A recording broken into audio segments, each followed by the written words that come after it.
I think we're back. I saw some people being like, "Is the stream stuttering?" To let you know, we're having some weather here. Not very much, but we're having just a little bit of weather here. So, my favorite football team? Well, that would be the University of Kentucky Wildcats. I'm a UK graduate as well. Actually, I did not graduate from UK. I lie. I went to UK for most of my schooling. I graduated from the University of Louisville because my father had asked if somebody would come help him at his office, and I was the only one who could. So I left Lexington, went back to Louisville, and became my father's legal assistant, which really shaped the course of my life because that's how I ended up here. Now you can hear if you actually heard if that actually played with me playing "You Are My Sunshine" over there.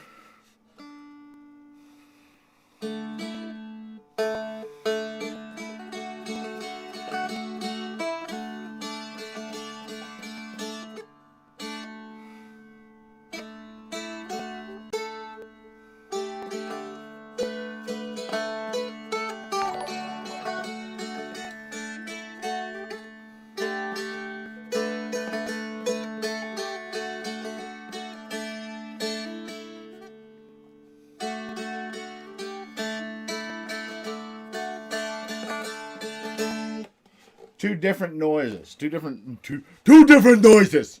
I'm so amazingly good at this. Like you can tell, that's the professional term, by the way. Noises. But you can hear the difference between them, right? Like wise men say only fools rush in. It's much deeper, resonates more.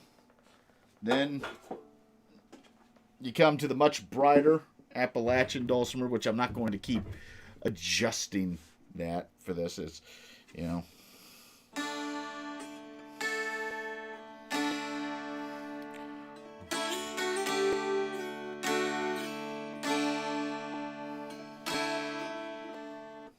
So yeah, it's definitely a different noise on there. Uh, yeah. So this is a, as Legal Inspiration said, that's how you ended up in the basement with the dulcimer. Yeah, in the long run, yes, because this all started as a story on how I got a dulcimer, didn't it? Um, the so I always loved taking music classes. I always loved taking piano lessons. I always loved that sort of thing. I just did not end up doing that on a long term basis. I started messing around on my own with instruments a lot.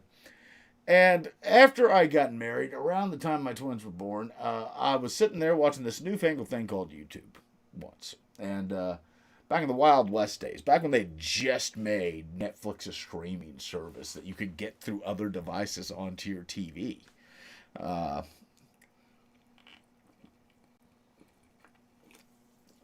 you know, um, I was sitting there and I was watching a YouTube video. It was back when I was actually back when the Nintendo Wii, to get Netflix on your Nintendo Wii, you had to request the Netflix disc. And then you would take the Netflix disc and put it into your Nintendo Wii, and that's what lets you do that. And I was looking at dulcimer videos, and I found a website called Mountain Made Music, and it was by a gentleman named Bill Berg, and Bill Berg is a luthier. His website's still up; he's still in operation. He hand makes stringed folk instruments in Indiana, and I ordered the beginner dulcimer set from him. It was like $150, and I loved that dulcimer.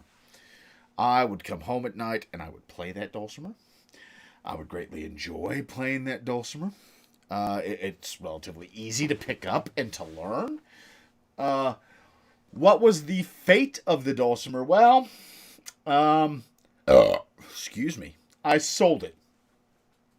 We needed rent money um, when I was in law school, and I sold that dulcimer to help make the rent money at that time, the whole kit. And about 2 years ago, I ordered like one of those off Amazon lap dulcimers by Applewood Music, and those are horrible. They're horrible. The fretboard was just glued in place, and it's gone now, and you can't play it. It doesn't sound good. And then last year, when the pandemic happened, my son was cut off. Nothing, who's down here, was cut off from being able to play the guitar, which he was getting into because they were giving him lessons at school for free. So I went out to Meadowwood Music, and I picked up the guitar, and that's when I saw they had this little beauty. Now, I tried to order a Seagull Merlin before. I had ordered the wrong type. It was in the key of G. I play in the key of D. You cannot just restring something like this to be played in a different key. That's not how these work, because there's different bridge lengthings and things like that for it. So I got this one right here, and I started fucking around with it and playing Boil Them Cabbage Down the Run.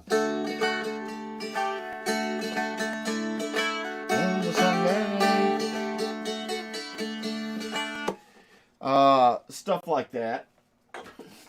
Yeah, I don't know what's with the stuttering sessions, folks. I'm really, really not sure. Because on my end, it's actually telling me that the frame rate's pretty good. Actually. So there was that, and I greatly enjoyed that. And then I just kind of stopped. I kept looking at the Meadowwood website. I kept looking at this $490 dulcimer. I kept saying, man, I want it.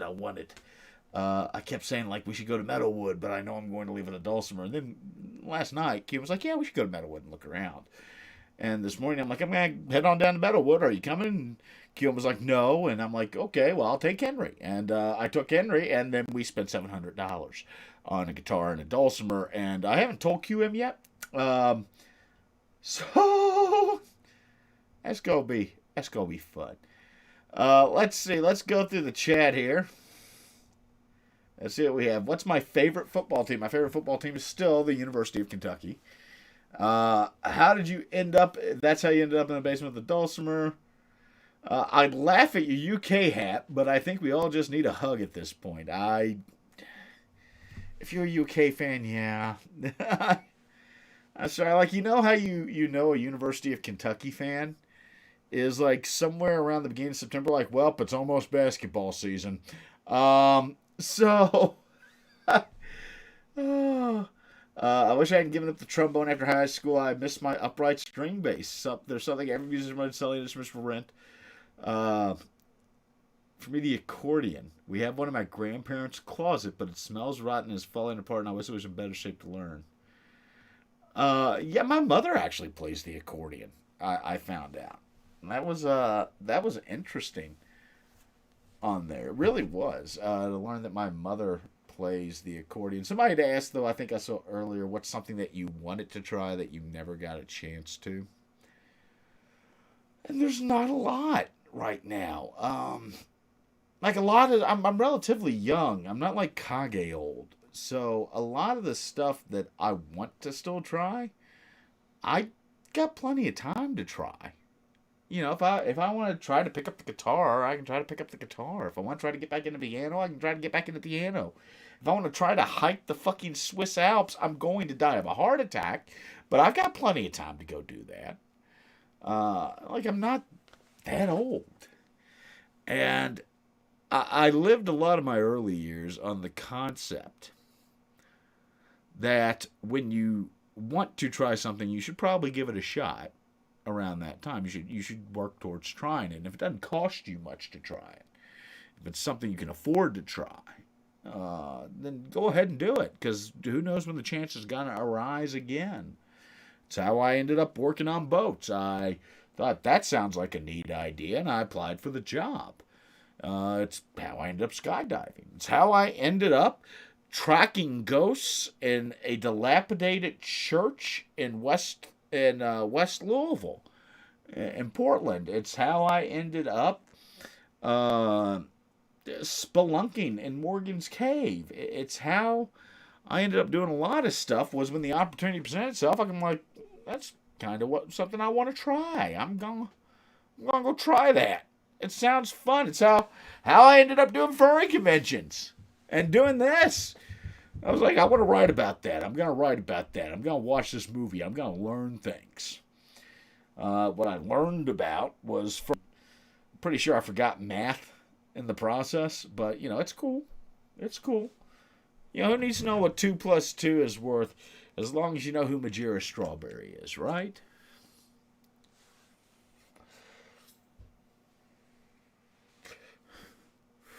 Oh. So let me take a look over at the Discord, because I always say if you're one of the Patreon supporters, there's a Discord. The Discord is very specific to our Patreon supporters and our Twitch subscribers. And before any of these, I'm like, hey, if there's anything you specifically want to ask, that's the place to ask it so I can make sure I see it. There's nobody in there. There is something I did forget to do, though. I forgot to read off the names of our Patreon supporters. So let me do that real quick. I'd like to give a special thanks to Jeremy the Head Fox and Dragor, Jack of all Korgs, Nikolai, Tezcat Magic, Jag, Wayland DeRoche, Beaton, Dozer the Trash Panda, A the Weather Fox, Mark Beckwar, Mama T, Uncle Kage, Lisa Lupe, Mark Phaedrus, Netherlinks, Petrov Neutrino, Scott Skunk, that's a new one from Great Britain. I'm impressed. The English like me. Terrence, Buddy Goodboy Esquire. Hi, buddy. CC Otter, David Hunter, Ed B. Kelly, Feck Ghost Goat, Grace Jane Gallagher, Ian Delahorn, Jason Knight, Coma Blackball, Maelstrom, Mark Whipple, Madalaire, Michael Blocker, Pandemonium Hawk, Sean Rabbit, The Dragon Show, Wheelie, Zeros Lion. Thank you very much, Ascari, for the tips. And we're going to go into the $1 tonight, just so I can read them off, because they don't get enough love.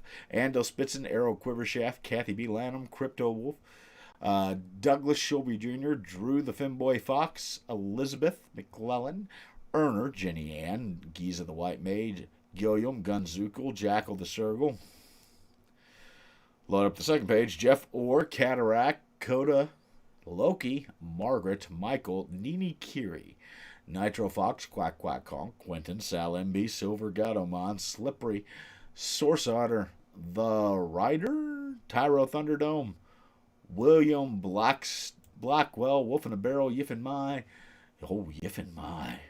Ziggy Zirian, Betaveros, Derva Dervison, Rocket Fox, and Nita Lewis.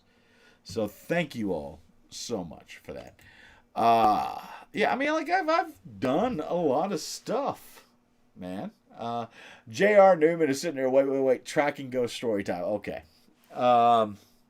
When I lived in Louisville, I had a friend named Jay Gravett, and Jay was very weird. Jay was straight. Jay was rich. That's the first thing you need to know about Jay. Jay was rich, but Jay was one of those rich people who liked to live like he was poor. His father was a construction contractor, had made a lot of money. Jay had grown up over in Newport, which was a wealthier community in Jefferson County. And Jay was like, we were like, Jay's fuck you rich was a thing we said a lot. But Jay had been fuck you rich for so long that his dad had gotten tired of Jay being fuck you rich. It was like, you can come work for the family business, or you can fucking pay your own bills. And to Jay's credit, Jay went and paid his own bills. He became a server at a restaurant till his dad died and he got some money. But one of what Jay's things like to do is he liked to hunt ghosts. He did that almost professionally. He gave talks and all that stuff. And Jay and I happened to hang out at the same all-night gay coffee shop owned by a drag queen named Randy who did whippets in the back.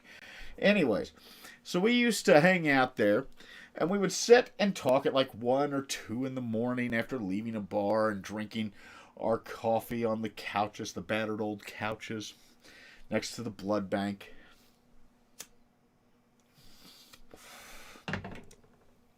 And we would sit there and talk, and Jay would start telling stories of ghost hunting. So eventually, there became a whole group of us that would sit and chat, and Jay was part of the group.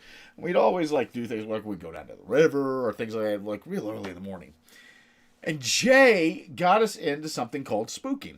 And spooking was we would all get into a car, and we would go to a bunch of haunted places, normally that Jay had access to. Well, one of the people there was actually the organist at a dilapidated old church in western Louisville over in the Portland area. And he called him Miss Martian. But was actually the organist out there. And one night when we decided to go spooking, Martian goes, "Let's go to my church." Which is like something you don't expect to hear in a gay coffee shop at 3 in the morning. like around a bunch of twinks wearing rainbow clothing. Let's go to my church, from an elderly man. Um, like imagine that. Imagine you're at a gay bar, an elderly man sits down next to you, leans in, his slicked back gray hair. Just, let's go to my church. But of course, we were sitting there, we're like, okay. So we all climbed into the Deathmobile, which was my old Jeep. And we drove down to this church and went inside. And we spent the evening wandering the church with EMF detectors, turning lights on and off and taking pictures, and going up into the steeple that was supposedly haunted. And going down into the basement, which was like a dirt floor basement with brick pillars holding it up, and had the bellows for the pipe organ down there, like the actual bellows that worked the pipe organ were down there, and like turning it on, and then blaring fucking music through a pipe organ in a haunted, dilapidated church at 3 in the morning. Sure, we didn't scare the neighbors at all. Um, it was fun. It was a fun time. Now, Martian was actually a lot of fun. Martian really was. Martian was very friendly, and more than once I got drunk, and Martian's like, "Okay, you are not driving. You're not driving. Let's go to my church." No, you're not driving. You live close to me. I'll tell you what. We'll just drive your car over to my house, and then in the morning you can drive me back down here for my car.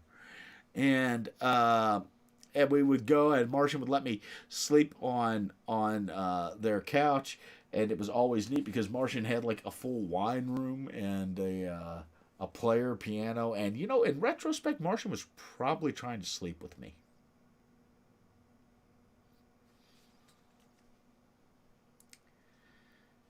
Now that I stop and think about it, which is funny because I probably should have been stopping to think about it 20 years ago. Now that I stop and think about it, Martian would take me home from the bar, open bottles of wine, and then put rolls on a player piano while plying me with wine because I was too drunk. I think Martian was trying to sleep with me.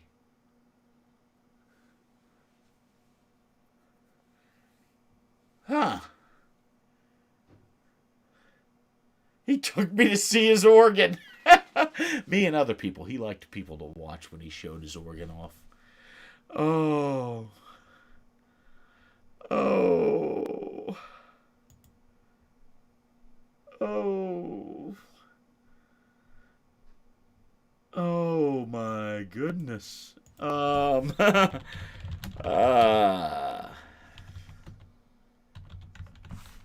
wow, I'm not sure how that never really crossed my mind before. That was probably the situation. It was cool. I liked Martian. I liked Bob. Bob was awesome. Uh, I think I will have to tell my kids though that maybe they shouldn't go home with old men from the bars. Uh, just make everyone's life a little harder, right? Um, so I always sing a little bit on these things, and I don't know what to sing tonight. I really don't. Like the other day, I was doing sea shanties and things like that. Let's see, sea shanties. Let's see what I can think of. And we're not gonna do the fucking Weller Man. As God is my witness, I will kill the first person to suggest that I sing the Weller Man. Uh, there once was a ship that put to sea, and the name of the ship was the Billy of Tea. I can't. Like everybody now is like, oh well, the Weller Man. The Weller Man's a good one. None of you even knew about the fucking Weller Man until this year, and we're not even gonna act like you did. We all knew you did not. Then you all got on TikTok and you saw some people uh, singing that, and all of a sudden, you're all fucking about the Weller Man. You're all about sea shanties and everything like that. I cannot let it. What's this one? No, I don't. I have no interest in downloading that. Oh, let's see. Oh, I'm not even sure if I can remember this one, but I like it. It's General Taylor came the day, walk him along, John carry him along. I can't even sing right now. I was into sea shanties long before it was cool. I was into sea shanties and river songs and all that long before it was cool. If you caught me the other night, you actually caught me singing Long Hot Summer Day on here. And you caught me singing what is that noise I keep hearing? You got me singing Long Hot Summer Days, and you got me singing Shawnee Town. Well, Shawnee Town's an old Flatboat song, and I like Shawnee Town. Like, if you watch Kage streams, you'll hear Kage start to sing it. And Kage's like, this is a wonderful song I learned, and it's beautiful, and he'll start to play it, or he'll start to sing it. And he never gives me fucking credit because that asshole had no clue that song existed until he tuned into one of my streams, right? He had no clue it existed, right? The sun comes up, but we flow down, way down the Ohio to Shawnee Town. It's hard on the beach shore, she moves too slow, way down to Shawnee Town on the Ohio. There's whiskey in the jug, boy, and the wheat is in the sack. Gonna float her down to Shawnee Town and bushwhack her back. And it's hard on the beach shore, she moves too slow, way down to Shawnee Town on the Ohio. Well, I got me a gal in Louisville and a gal in New Orleans, but when I get to Shawnee Town, gonna see my Indian queen. As hard on the beach shore, she moves too slow, way down to Shawnee Town on the Ohio. Them good old boys talk long and loud, they white as a barrel and twice as strong. That's, what the fuck did that come from? I'm looking up a lyric and that came in and I'm like, what the fuck is that? That's not even a lyric in the song. And the next one is, the water's mighty warm, boys. The air's cold and dank. And the cursed fog gets so damn thick you can't see the bank. As hard on the beach shore, she moves too slow, way down to Shawnee Town on the Ohio. Now the current's got her, as she's picking up the slack. We're gonna float her down to Shawnee Town and bushwhack her back. It's hard on the beach shore, she moves too slow, way down to Shawnee Town on the Ohio. Way down to Shawnee Town on the Ohio. That's actually that's an old Flatboat song. If you don't know what flatboats are, when I worked on the river, you find you have to explain certain things to people, like flatboats. Flatboats are always one. And the best way to explain the flatboat is it was essentially a current boat. They were flat-keeled boats that hauled goods downstream, and you had a pole and some oars. But they primarily went downstream. You could go upstream against the current on them if you really worked. But you'd start them up in Pittsburgh, and you'd float them down the river And they go all the way to New Orleans. And when they got to New Orleans, they'd unload all the cargo they picked up along the way, and then you'd break the boat up and you'd use it to make housing. And the crews, because this is before steam power, a lot of times, the crews would bushwhack their way back home. They'd bushwhack their way north. And bushwhacking was exactly what it sounded like. They would go through the woods in undeveloped America from the south back to the north to get back to where they were, where they had started. And then they get on another flatboat and they do it again. Now, that's different than a keelboat. A keelboat was an actual boat, what you think of as a boat. It was a shallow draft boat. You worked it with poles and such.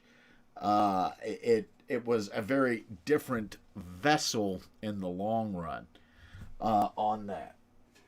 Let's see if I can do this one. I've got a tab up here. Let's see if I can figure this one out. Hold on.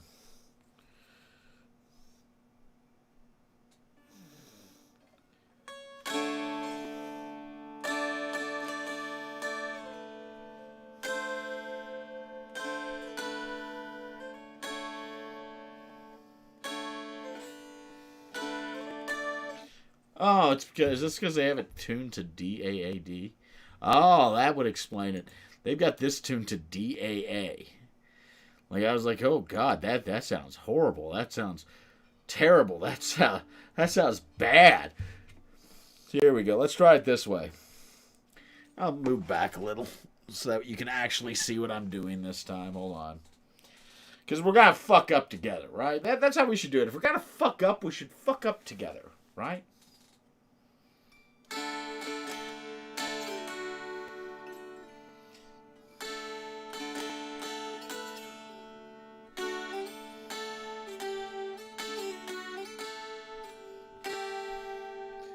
Ooh.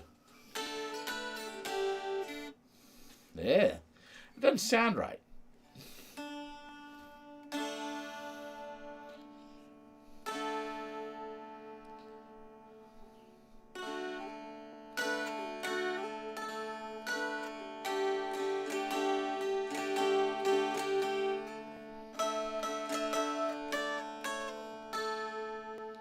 That sounds right.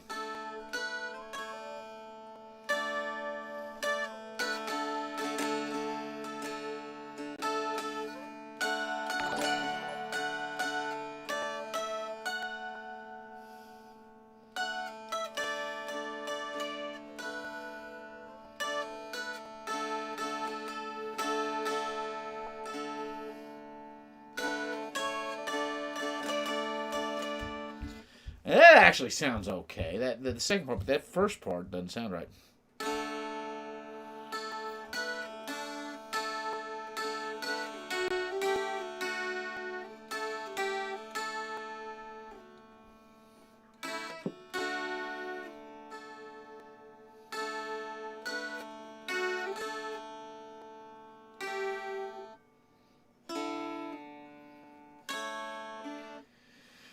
Huh. That very first part sounds bad. Let's see. Hold on. Just stay close.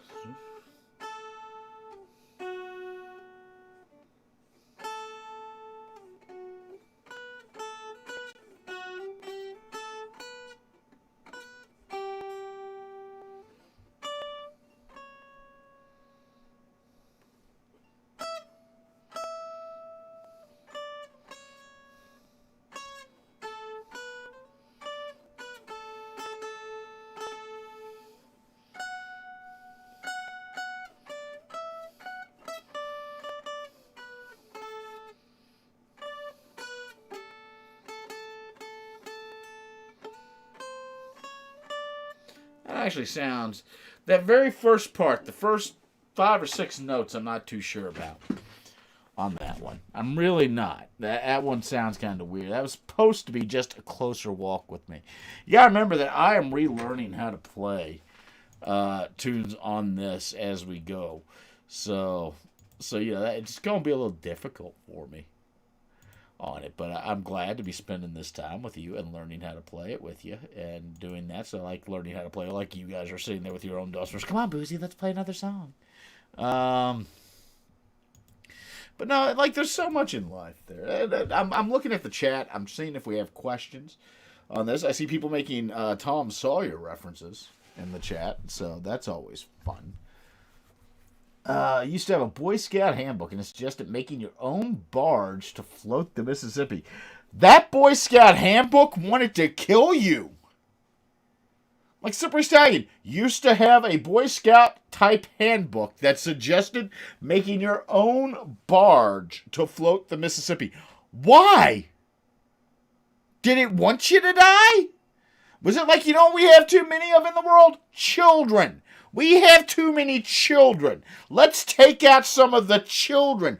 The river's a highway, folks. It's like it looks nice and placid and wide and calm, but the river's a highway of traffic. Like, more goods actually do move per ton on the river than most other forms of transport within the United States, because those barges are huge. And you can put like 18 of them on a tow and get one little boat to push it. And it's great for bringing shit up from port. I mean, holy hell.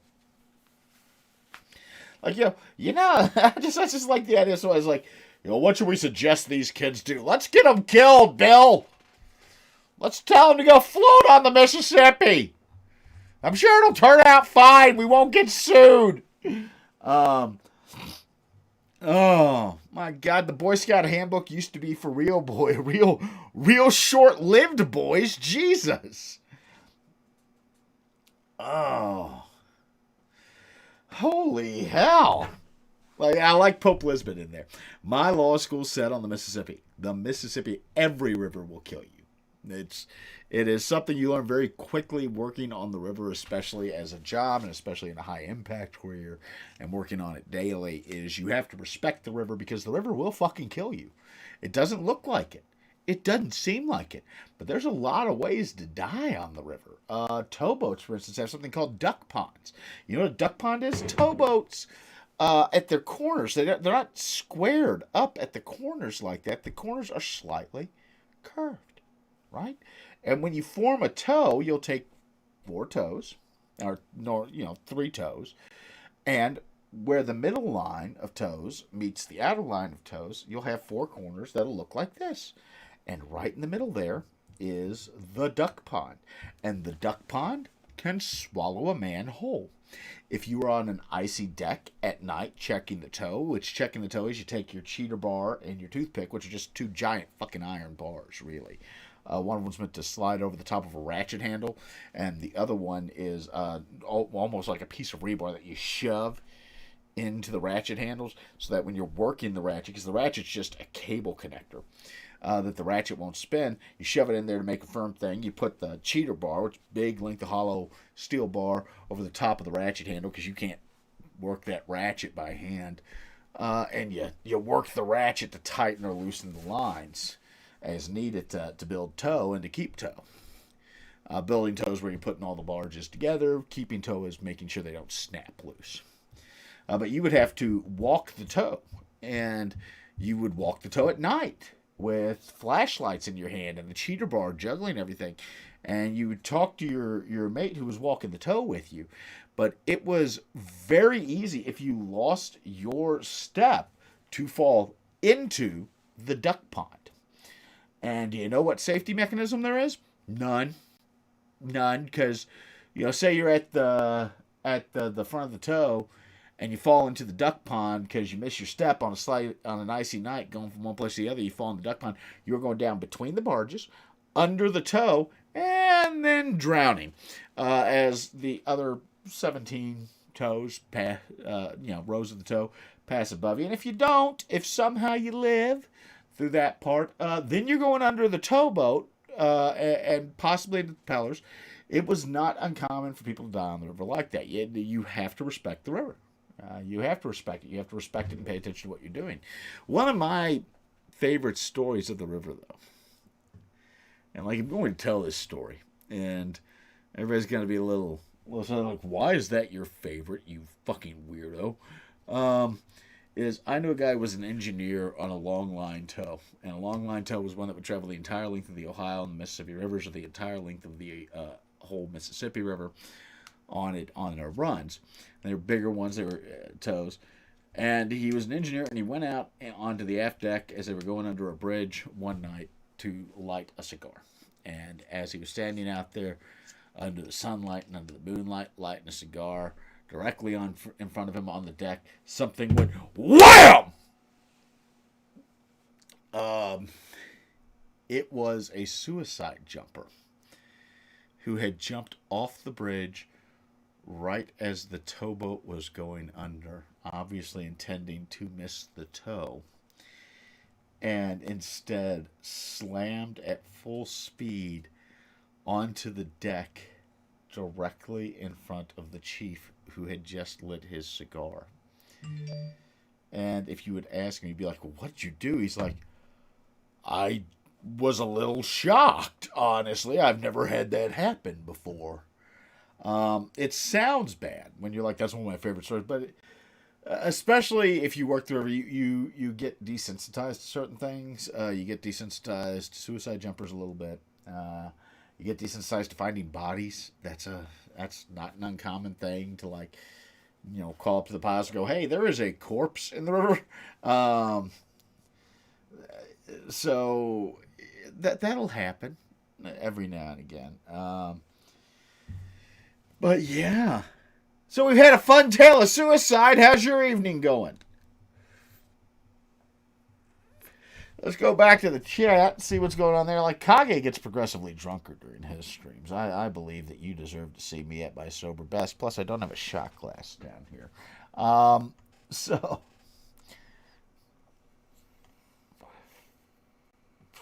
let's see. Let's go to the chat. We got to drive the tourist paddle boat out of Hannibal. Oh, is the YouTube still up?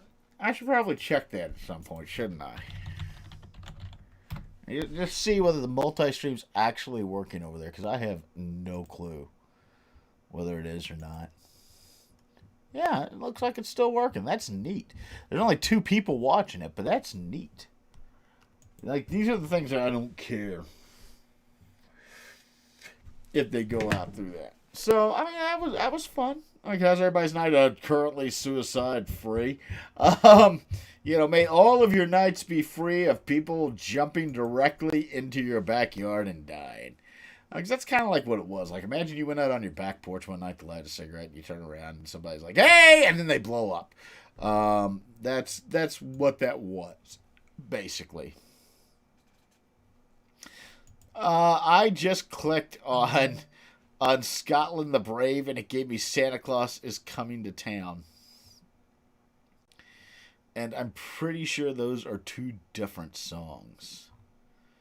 So I don't know. Oh, excuse me. Like, I got up so early this morning. Oh, Abide With Me. And I actually really like Abide With Me. Abide With Me is an old hymn. It's actually one that we played at the funeral of a relative of mine. Hold on.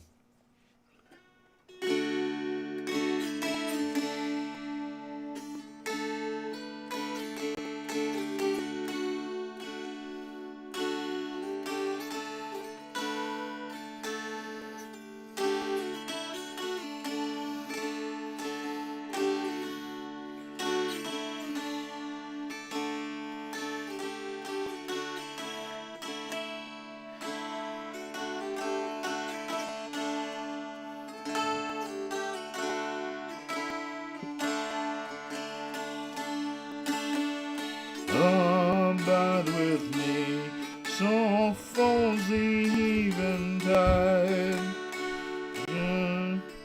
The dawn has flickered, Lord with me abide when pearls fall, and earth's vain shadows flee. Help of the helpless soul, abide with me.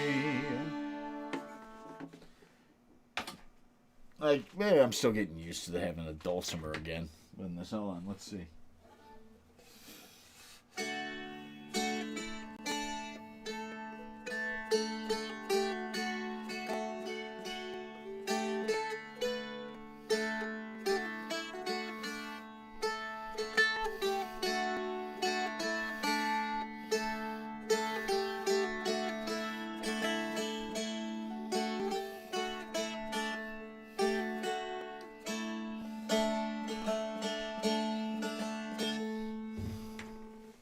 Let's see.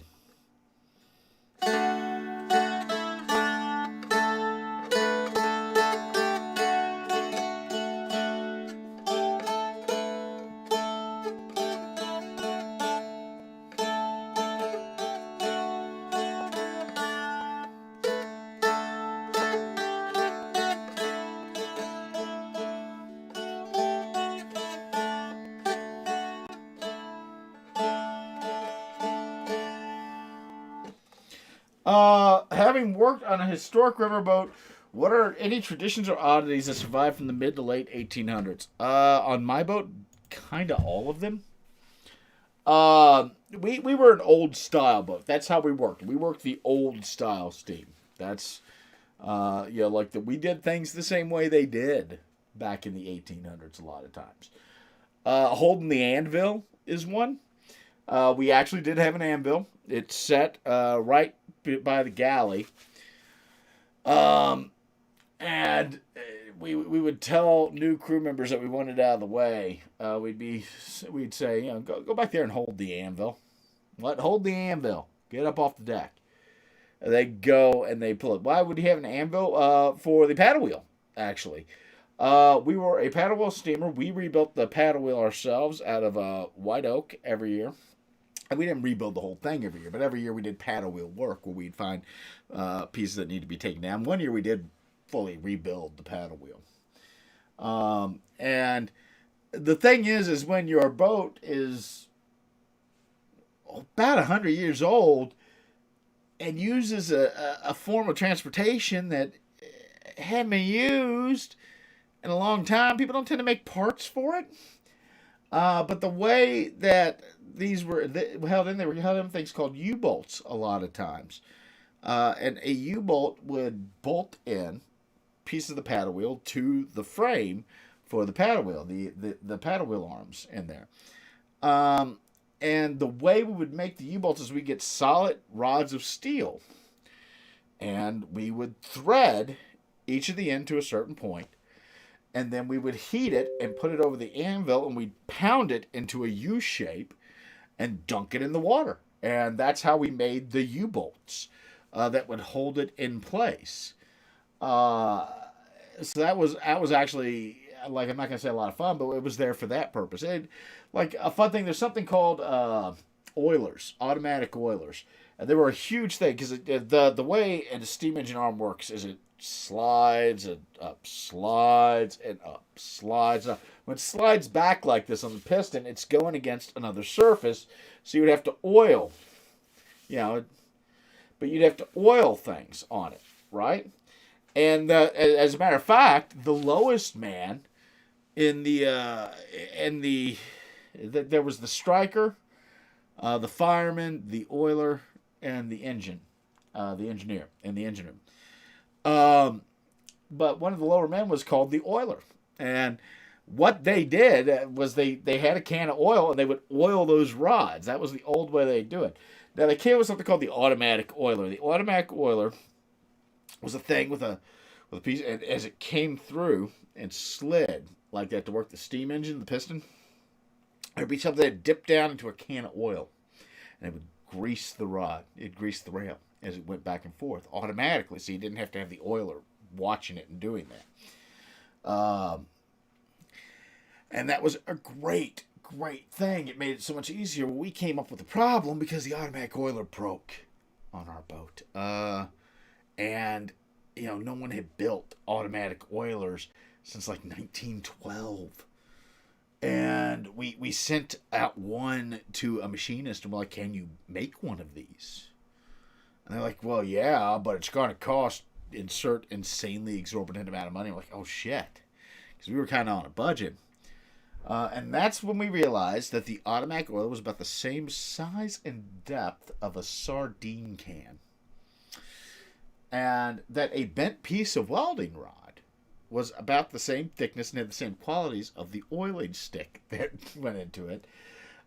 So we built our own out of a sardine can and an oiler rod. That's kind of like, the traditions of the ATL.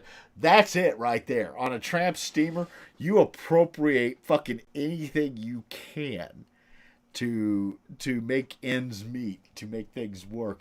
So that engine room always had a steady supply of sardines for that exact reason. We had the man on wheels sign, the man in wheels sign that was supposed to be hung up over the steam throttle for the engines that powered the pitman arms that turned the wheel. And it was a sign. It literally said man in wheel. And we hung it on what was literally the throttle. It was the thing that controlled this flow of steam to the pitman arms, which are the things that turn the paddle wheel.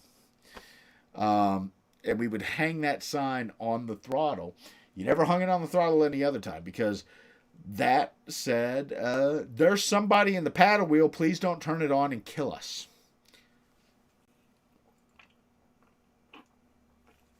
Conrad, I said, didn't you have somebody bite the big one on the paddle wheel? Like years and years and years before I was there. Like decades before I was there, yes.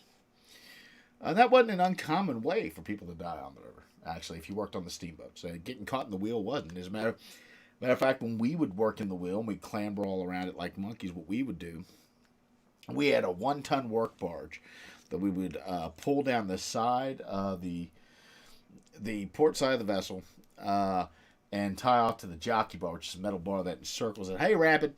Hey, Dango. Jeez, people are showing up out of nowhere. And we'd tie it off there, and then we'd all clamber into the wheel. But before we do that, we would take a ratchet and some line and some chain, and we would make sure that both sides of the ratchet were pulled as taut as possible on certain points of the wheel, so the wheel was literally pulling against itself through some of the metal braces on both ends, and that way the wheel would not turn, period.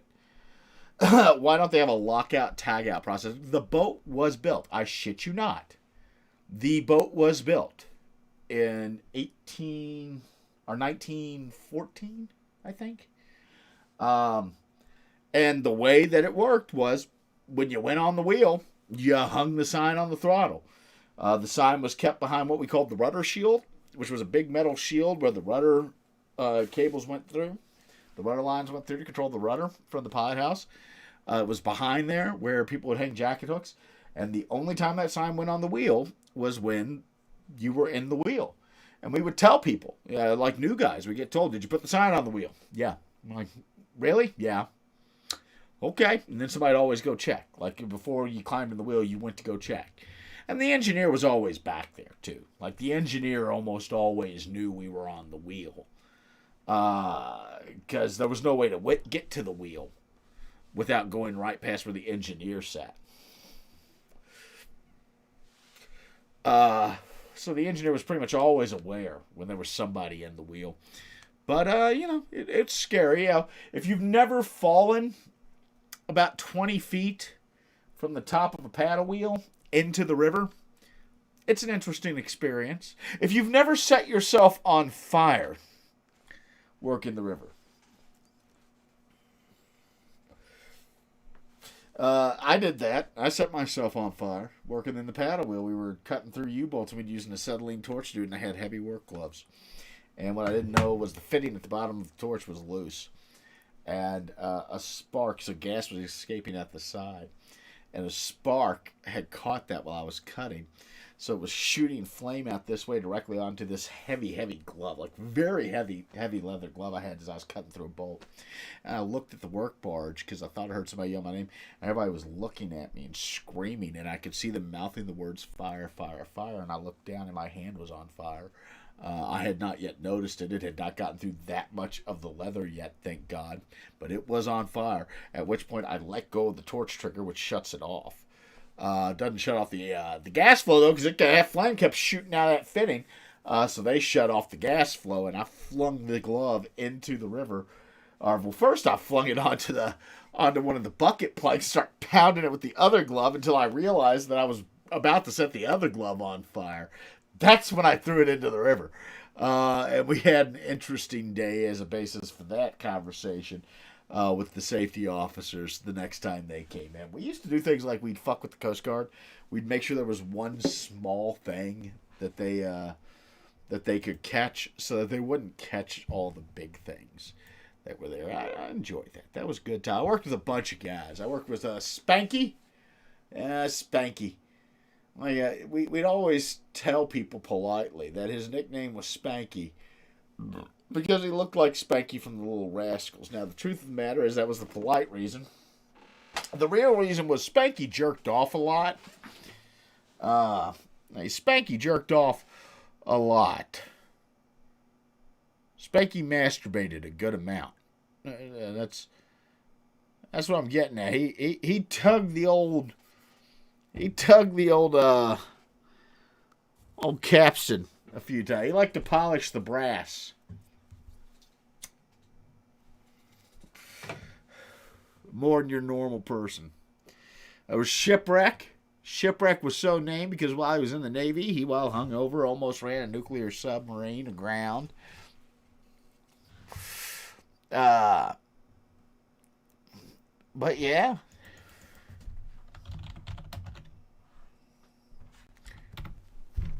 There was Mama.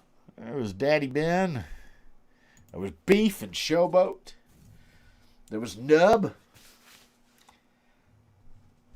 And there were a lot of guys on that riverboat that we liked. There was Ronnie. Ronnie the deck dog.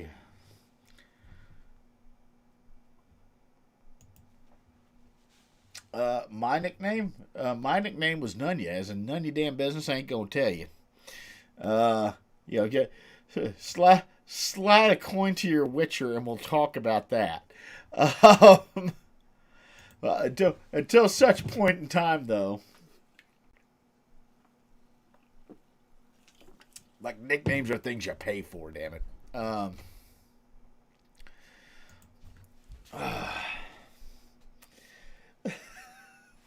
Oh, let's see. Hold on.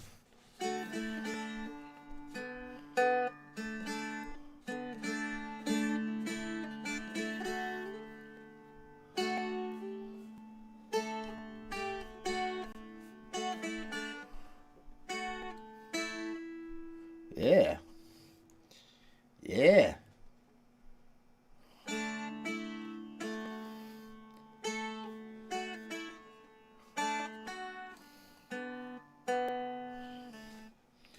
Let's see. Let's see if I can do this. Sounds like all those yeah. G.I. Joe, real American dipshits.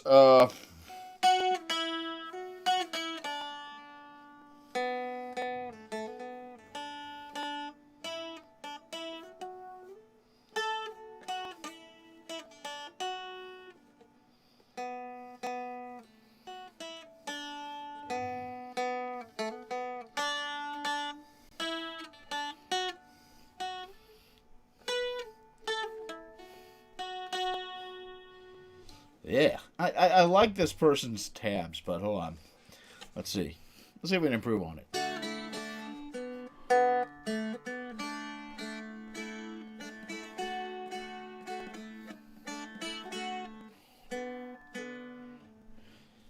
Actually sounds better. Hold on.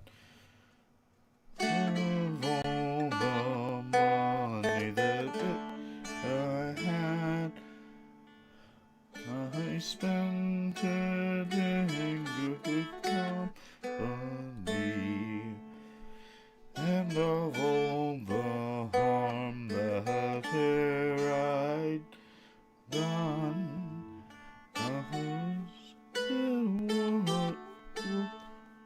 was to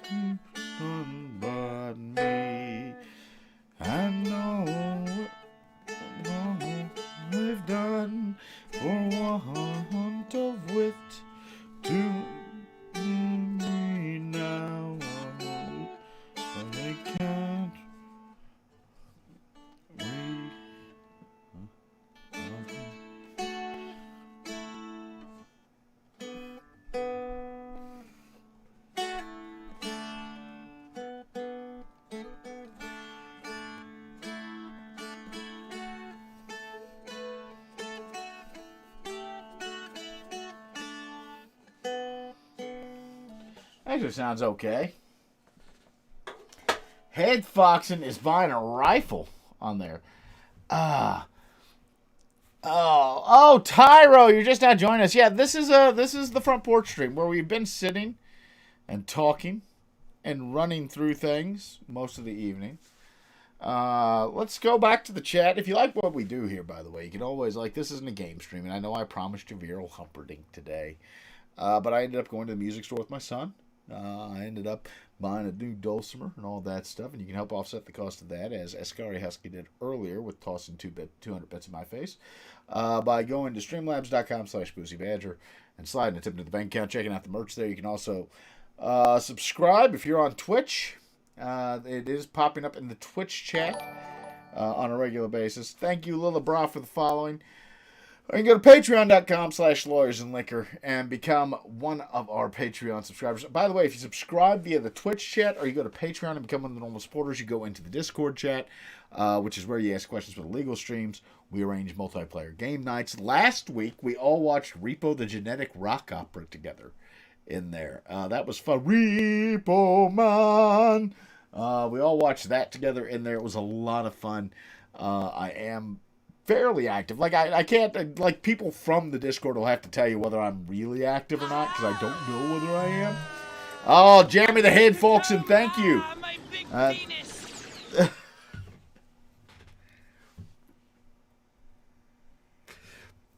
So there's that. It's a lot of fun. I enjoyed it. And the chat itself organizes games of golf with friends. We played Uno last weekend in there. I may be out in there after the stream a bit for a little all night deciding whether I want to continue it. But it was a lot of fun. So feel free to do that and help me offset the cost of this $495 thingy I bought. The thingy I bought. Oh, wait, I have the rose, don't I? We can get all Bette Midler up in here, can't we? I just realized that. Oh, come on. Load the tabs. I'm reading from tabs. I am one of those people. Like, before I learn a song, I will have to read it. Let's see. Let's see if we can do that on this. Hold on.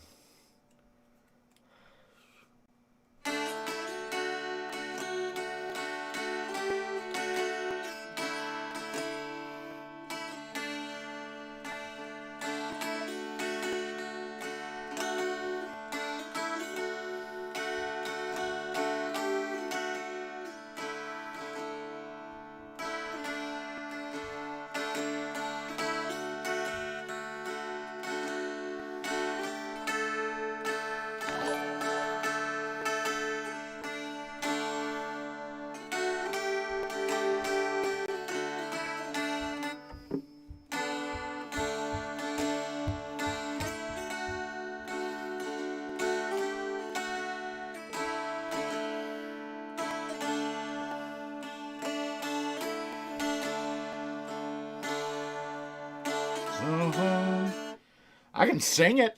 We can play and sing it. If you really want to be fancy, hold on. Let's see if we can do that. Oh, somebody said the greatest Wildcat ever. Tim Couch will disagree.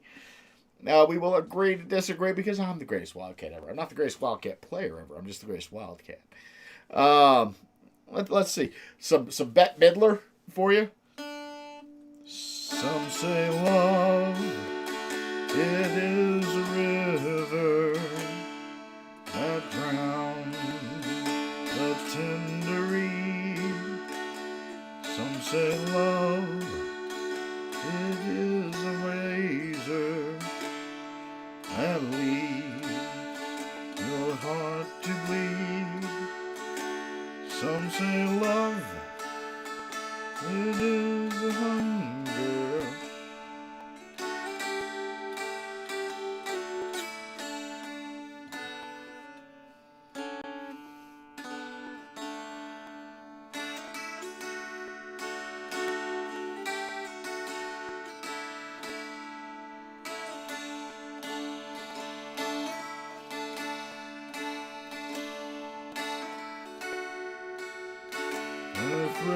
breaking.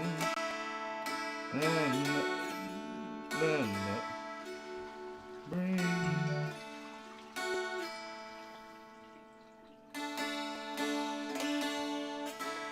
And it's the dream, afraid of waking, that never takes the chance. It's the one won't be bit.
When did I get the new dulcimer? I don't know what you're talking about. That's a figment of your imagination.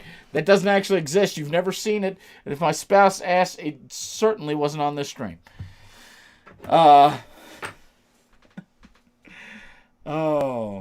it's fun. I like it. I'm sorry if you don't like watching me sit here and fuck around with the dulcimer for 2 hours, but I like playing the dulcimer. Let's see what the chat has to say. $475 thingy. Yeah, I did that. I did that. That's not your front porch. Hi, Dixie. Yes, it's not my front porch because it's cold outside here. It's cold outside, and I am in the basement, which is a subset. Like, I don't think I've ever actually done one of these from the front porch. I think almost all of them has been in the basement. It's more of a metaphorical porch. It's the porch of your mind. It's the imagination theater of front porches, if you will.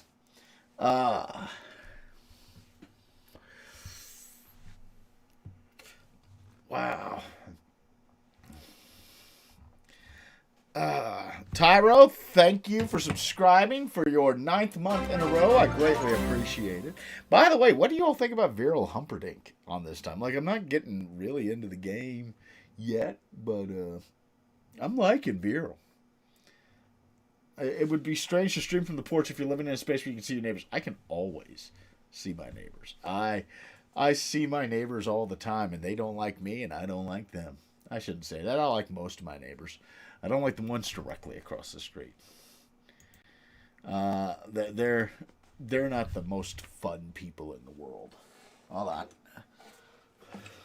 on. Let's see if we can steal this one from Cookie. Bye, young Bonnie Briggs and bye, young Bonnie.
Oh! See, the old chemist guy can sing that, but I can play it. When was the last time Kage yanked out an instrument and played Loch Lomond as he fucked up the lyrics for it, huh? Huh? That's right. Ain't ever happened. Because Kage ain't ever done it. I shouldn't say that. I like Sam. Sam does great stuff. He really does. I enjoy it. By yon bonny banks and by yon bonny braes, where the sun shines bright on Loch Lomond, where me and my true love were ever wont to gae, on the bonny, bonny banks of Loch Lomond. Oh, you'll take the high road and I'll take the low road. I'll be in Scotland afore ye, but me and my true love shall never meet again.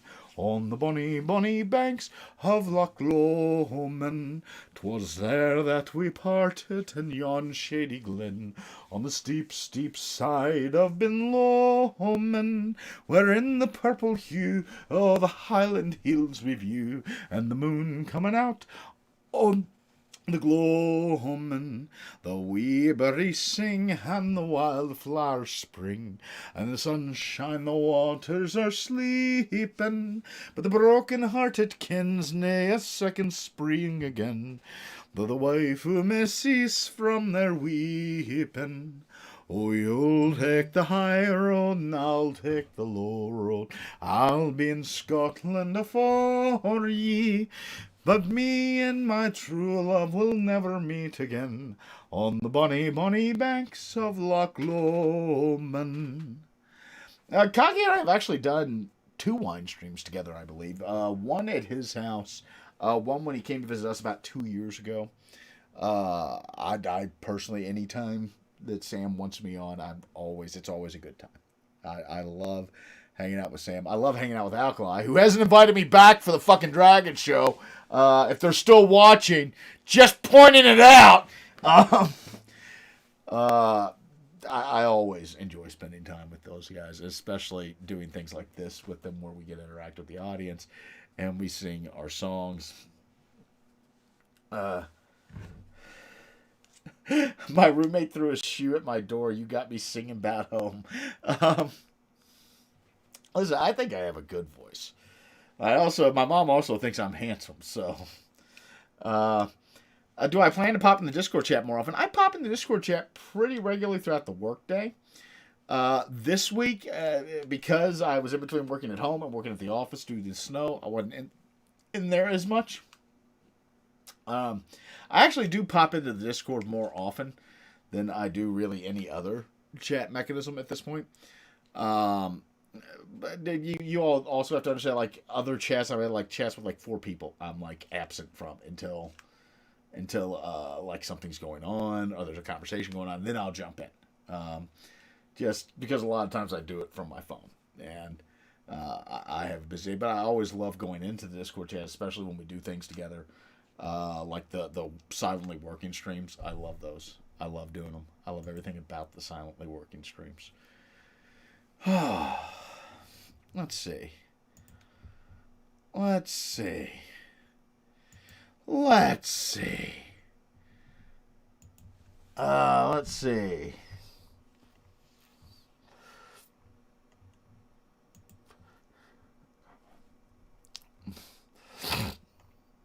No, I wonder if I can still this one. Let's see. Let's see. Let's see is becoming my fucking catchphrase, isn't it? Let's see. Let's see.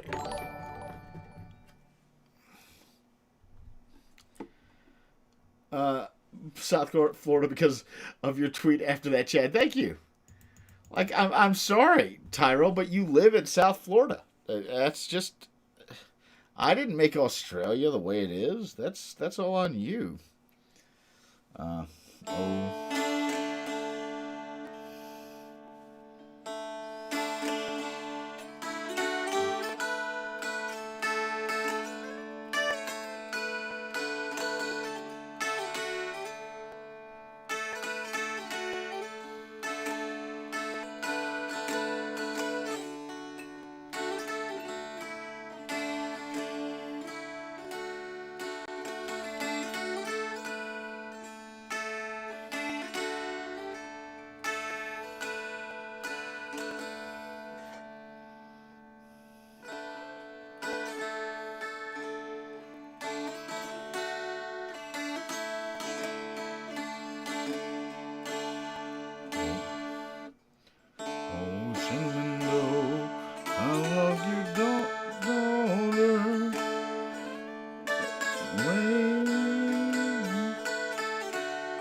Everybody said, did the camera die for anybody else? No. not on my end. Let's see. PRNG says, it looks like the Monday legal streams have been pretty well received so far. Hopefully those are going to they will. The plan is to do one every Monday. So yes, there will be one this Monday at 7 p.m. I'm undecided on the topic right now. I'm enjoying the format we have. I have thought about bringing Buddy Goodboy Esquire on because Buddy is a former bankruptcy mill attorney, and I would like him to talk a little bit more about, them to talk a little bit more about consumer bankruptcies on stream. I think that would be a great thing to do.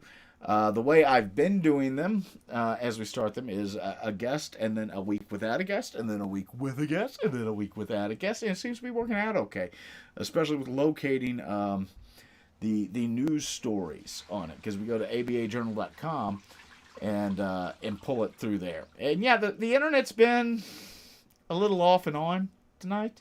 I don't know why. Maybe it's the fact we have some weather potentially moving in. Things like that. We do legal, like Tyra's like, do it. Legal stream. Tyra, we do them every Monday, 7 p.m. Eastern Time. I promise you. If you go back, you're going to see the last two. 7 p.m. Eastern Time. I got to find Mark. I got to see if Mark's willing to do it. So we got 15 minutes here. I realize I haven't told very many stories tonight. Normally I tell a lot of stories.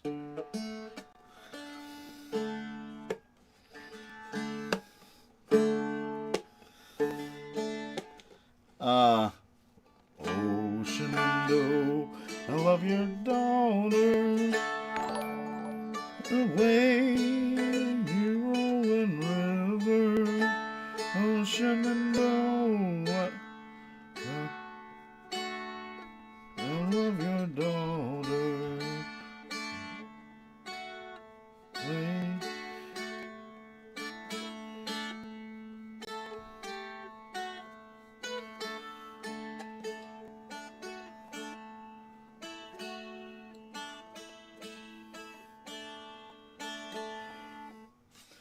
Oh, so that's Shenandoah.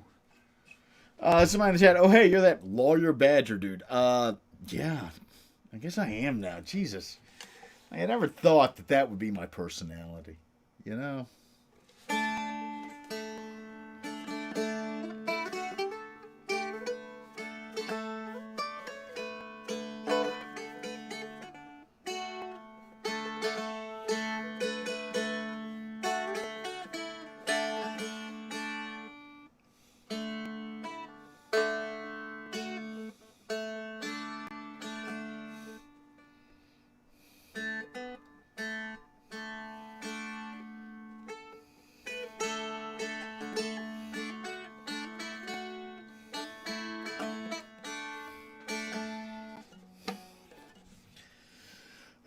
Leafs on the Vine. Let's see. Go on home, British soldiers. They do not. They do not. If you give me the melodies, I can try to learn them on my own. Leafs on the Vine do simmer. No.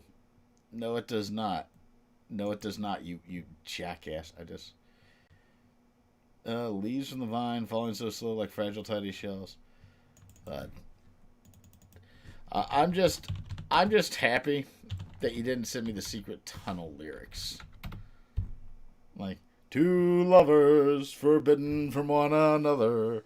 A war divides their people, and a mountain divides them apart. Built a path to be together.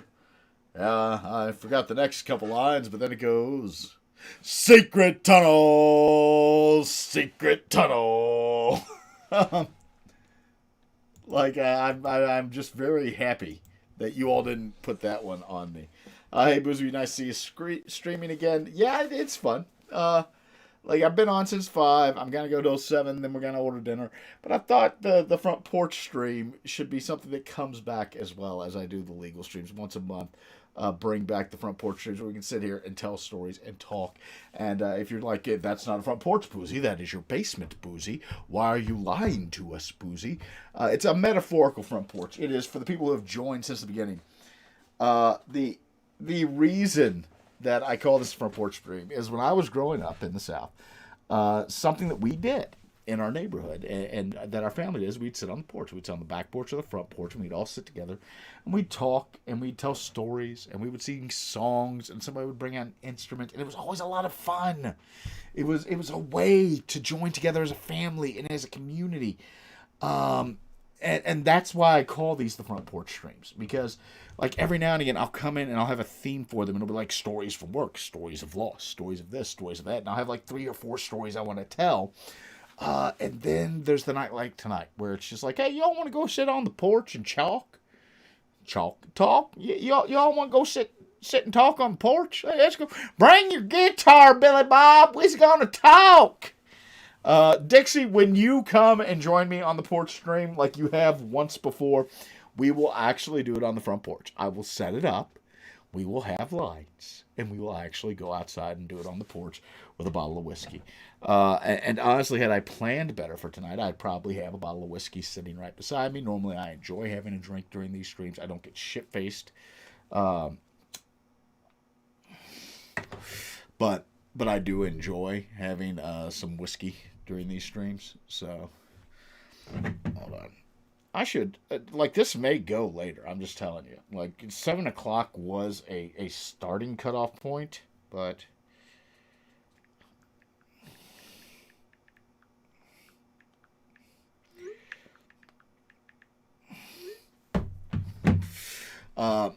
this may go on for a little while longer if there's interest in it. So, yeah, I do that. What whiskey do you run? Tyra, we have a large selection. Most of what is back there is whiskey, actually. I've got the Suntory Toki whiskey. I've got some Peephole American Pie. I've got a Pinot Bourbon. I've got my Knob Creek bottle. I've got some Booker's up there. There's some Tullamore Irish whiskey. Some Clanahan's back there. There's some Butcher's Block somewhere back there. A little bit of Angel's Envy left. There's my bourbon rye right there. There's some St. Elders behind me. Like, most of this is whiskey. I've got some Jefferson and Ocean's cast strength. That's wonderful. A wonderful bourbon. I've got some Woodford over there. That is my liquor collection right there. It's so.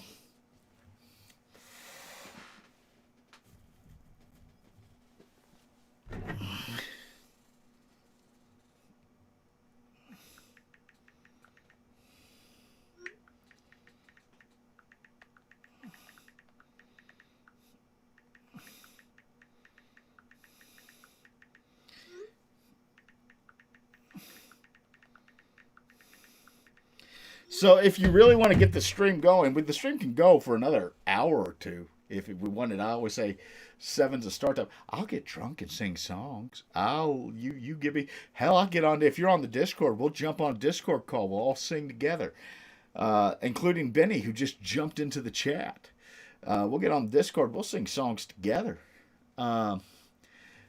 Yeah, Benny. I figured you may not be. Benny actually gave me the Jefferson's at Sea cast strength, and I've drank half of it, and I sort of left the rest of it, and I'm kind of sitting here going, well, you know, I don't want to do it all at once.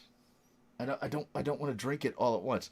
Like, I'll watch the chat. If there's interest in me bringing people into a Discord call for all of us to sing rousing old songs together, I am more than willing to do that.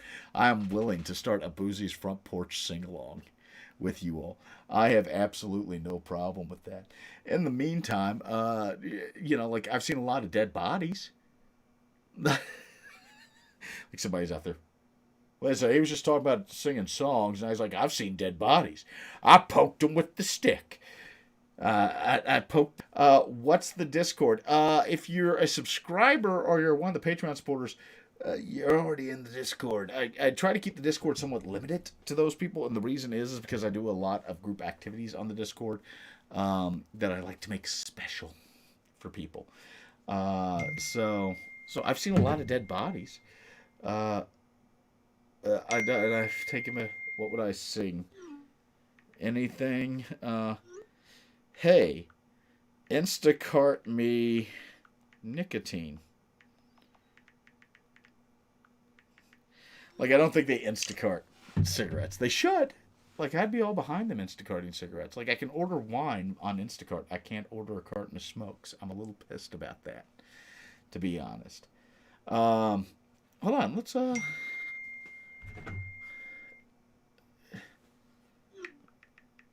don't know, but they need to start right now.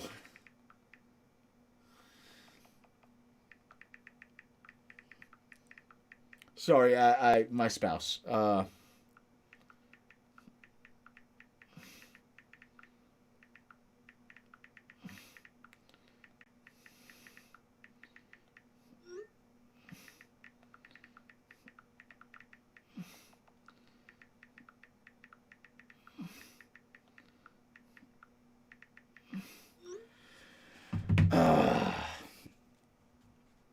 no, Akira, it's fine. Like, the only reason that I keep the Discord limited to the Patreon subscribers is because we do stuff in the Discord for the Patreon subscribers and the Twitch subscribers to the channel.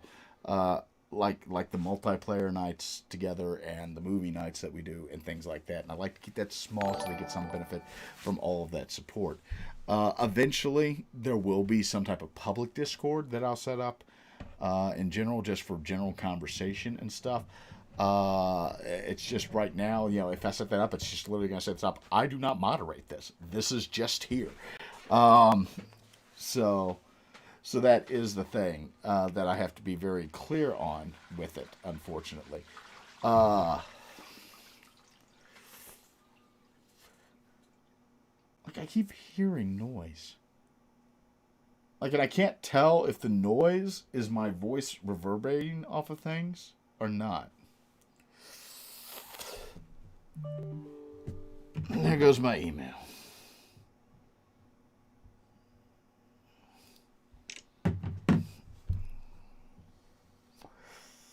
Yeah, so am I. It was like what was happening. Seamus has said, "I'm glad you and your family are COVID free, and trust me, there was nothing more. We had our run in last week. My mother let me know that a friend of her had said, "Oh, we were exposed. My parents were going to get tested." The next day, I was in my office, and one of my clients who had been with had called and said about something completely unrelated, and mentioned they had been diagnosed with COVID 10 days ago. And I was like, okay, but you were in my office 12 days ago, so why did you not fucking call me? Let's see. What songs do we have? Have you all ever heard Lincoln and Liberty too? That's a fun one. Then there's the Tennessee Waltz. Hold on.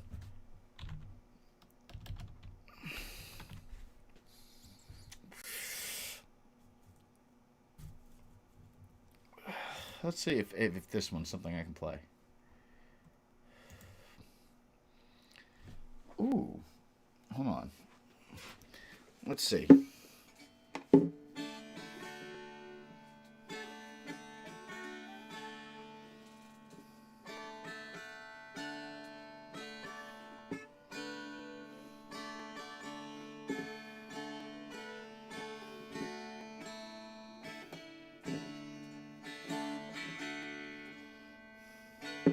Yeah, this one may actually be something I can play. Hold on.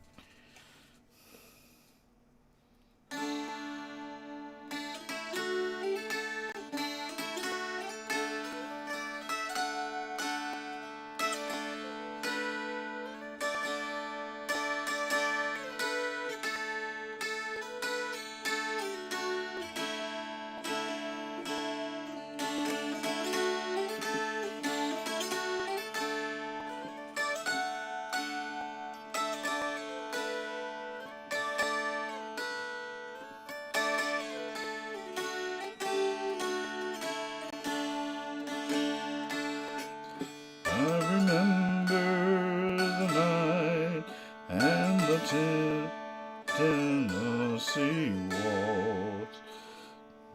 No, I know how much I lost.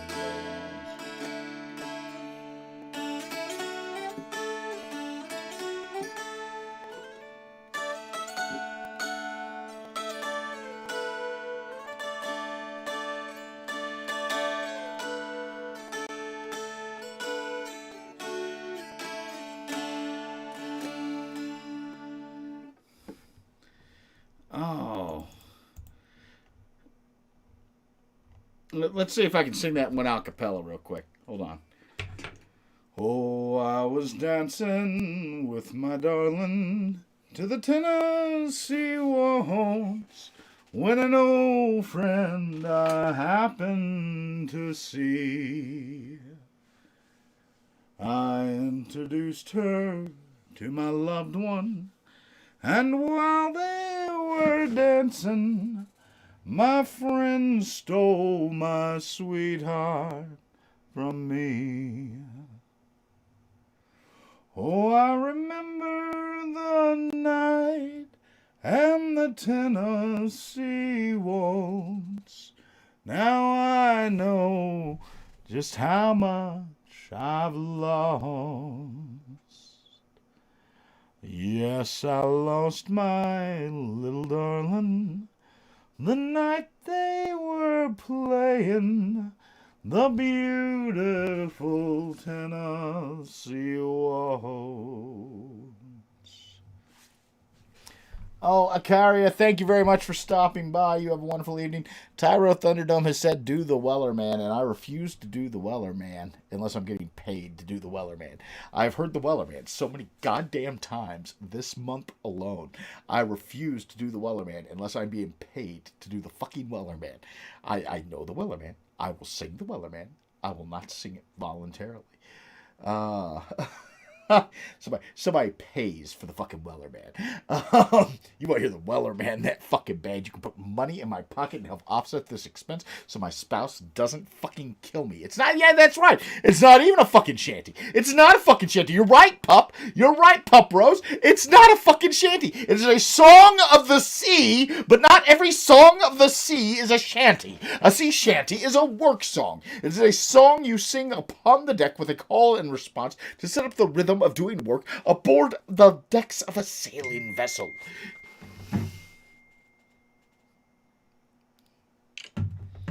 I was not bad in bought a dulcimer. I just didn't. I just didn't tell QM I was purchasing a dulcimer. Hold on.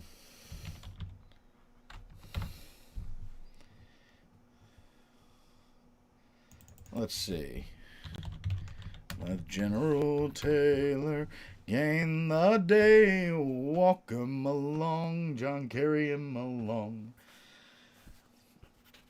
I cannot sing that one for the life of me. The notes mess me up. She shanty. Yeah, spending money equals being bad in my family. Yeah, Benny with his room of instruments. Benny over there. Like, I love it. It's like the Weller. If you type in sea shanties right now, you know what you see? You know what you see? You see the Weller Man. It's the first one that comes up, and I am just so pissed. I am just so pissed that is the very first thing you see on there. Oh.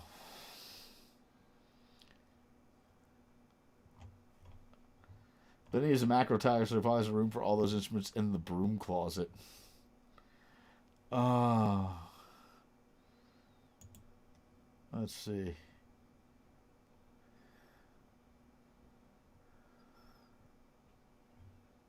Way haul away, we'll haul away, Joe. Yes, I am very familiar with the one that you are rewording, you jackass.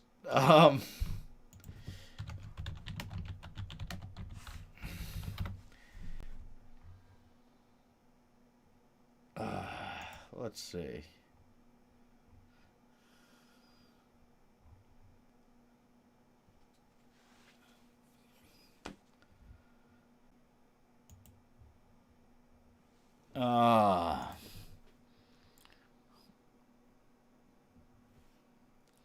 You need a Slender Man sea shanty. I don't think anybody needs a Slender Man sea shanty. I do actually need to get a glass of whiskey, and the reason is we're coming up on the 7 o'clock hour, and the 7 o'clock hour was the predicted end to this stream.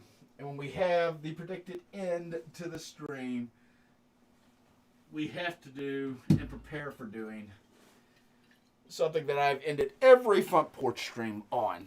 Every single one. So I've got my whiskey. I've got some Angel's Envy over here. I will send up for a shot glass.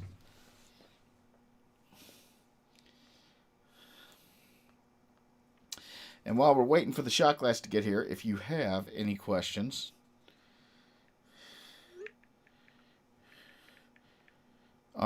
there's any stories you want to hear, let me know on that. And I'll ask for a soda. Acoustic Alice in Chains songs. Not really. No. Like, I was always kind of weird as a kid. I sang a lot of different stuff. And I liked a lot of different stuff. Like I was in chorus as a kid. So, like, Innsbruck, ich muss dich lassen, ich fahr dahin, mein Straßen. Things like that. Those are things I knew how to do. But other things I wasn't too great at on there. I've been watching a lot of Babylon 5 lately.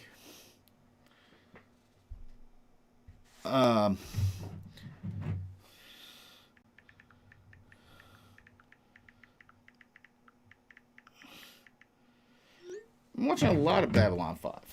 So let's keep it rolling. Let's keep the joy train going here. Because there's not a lot going on, and I feel like talking. I feel like telling you all stories of my irreverent youth, stories of my past, stories of my family.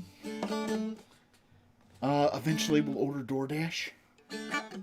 This is what the monthly streams are like.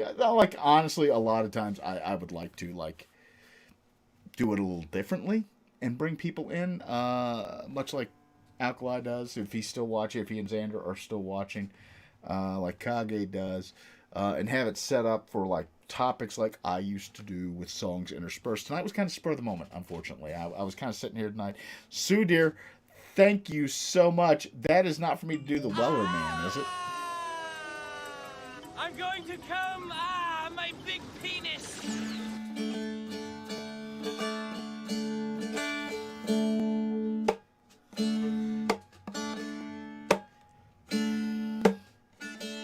Well, I mean, Benny, we could bring up Discord and everybody sing together on the Discord. How's your singing voice, Benny?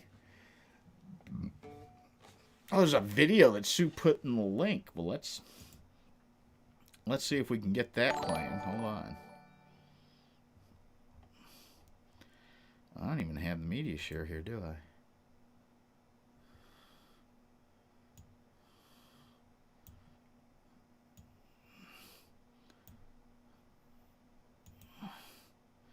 All right, let's see. Let's bring it up. We will show the video. All right. And let's see Sue's video together. Hold on.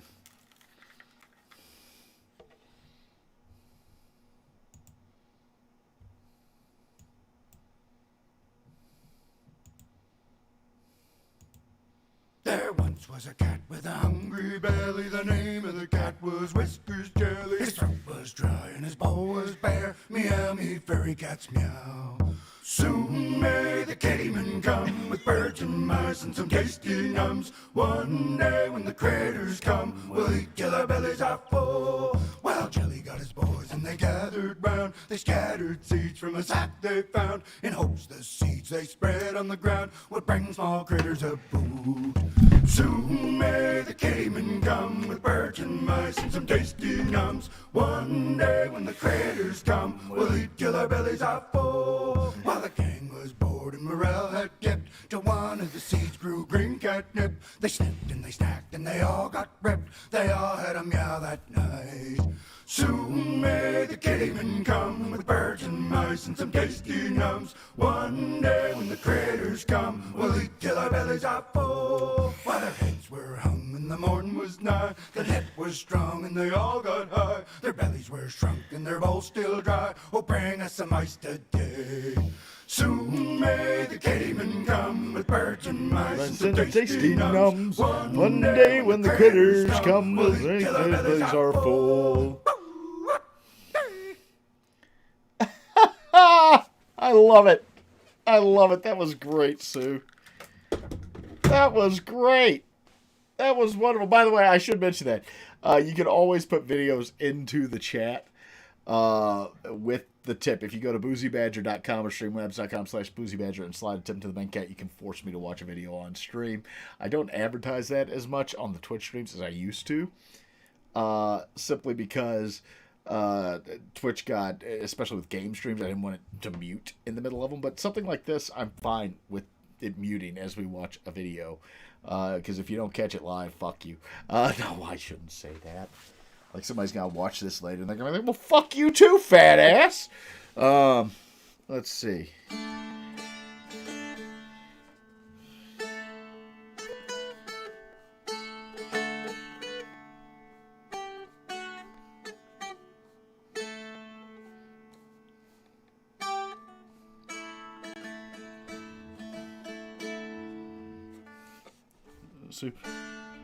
And say only fools rush in. Why can't help falling in love?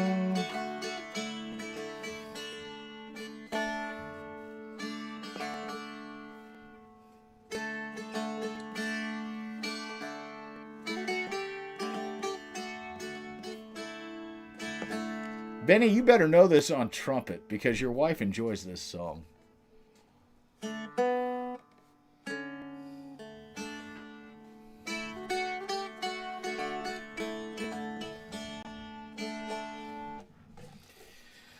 Oh, I love it. I love it. Yeah, there's nothing wrong with a little Elvis on the stream, you know. There's nothing wrong with Elvis on the toilet. He starts to stink after 3 days. But there's nothing there. Let's see. I'll ask the chat a question. Because I'd be interested to know this. What is your song? Like, what is the song that you hear and it makes you go, oh? And you stop and you sing along or you just listen to it quietly. Everybody's got one of those. Everybody's got a song that almost frees them. It comes on and you're like, shut up! We're listening to my jam! And it's never like what you think it's going to be, especially not with a lot of people. But I have to ask what your song is. What's that one that stops you? The one for me has been for most of my life, and it still is. All the single furries, thank you. It still is, to a large extent, my old Kentucky home. It's the state song that I grew up with, and like Kentuckians treat the state song, my old Kentucky home, almost like the national anthem a lot of times. And it's something that we would sing, you know, you stand for the singing in my old Kentucky home. Like they would have announcements before games at the university. Please rise for the singing of my old Kentucky home, then remain standing for the national anthem. Because we were very fucking clear which came first. It was, so I said, you look like a nice guy to take a big fart on. Not my bag, but you just fart away on somebody that loves you.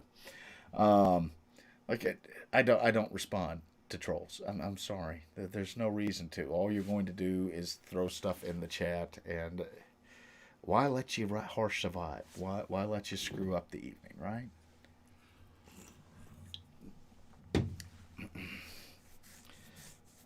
That was always mine. Butterfly Kisses. Let's see what else. Butterfly Kisses. I always like Butterfly Kisses. My Science Couple song is You Don't Love Me Anymore. Tennessee Waltz. I've got Tennessee Waltz in there. The theme song from Dogtanian. I don't know what that is. I'll have to listen to it at some point. The Edmund Fitzgerald. I always love the Edmund Fitzgerald. Friends in Low Places. T-Max. That's not a favorite song. That's not a song that's just a theme song for most furries. Like, I've got friends in low places, sitting on the floor. uh, so that's a good one. I always liked that. Bring on the Rain by Joe DiMessina. That's always fun. Always on my mind. Willie Nelson's always on my mind. I always liked that. That was a good one. Let's see. Hold on.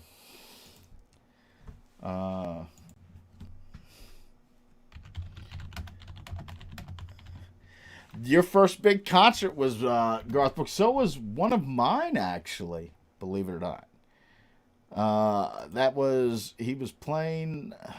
Jesus. I forget which one, but let's see. Private Malone. Let's see. Always on.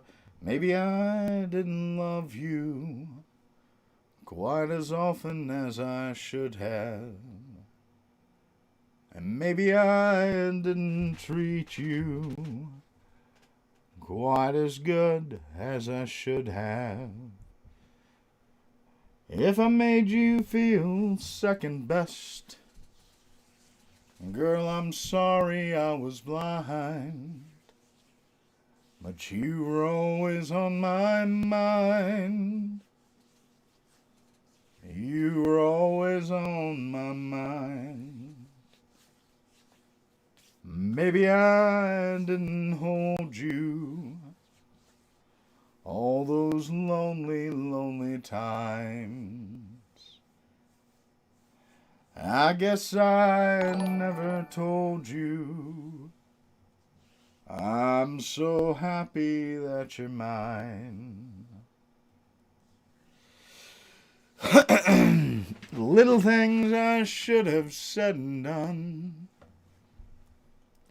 I just never took the time.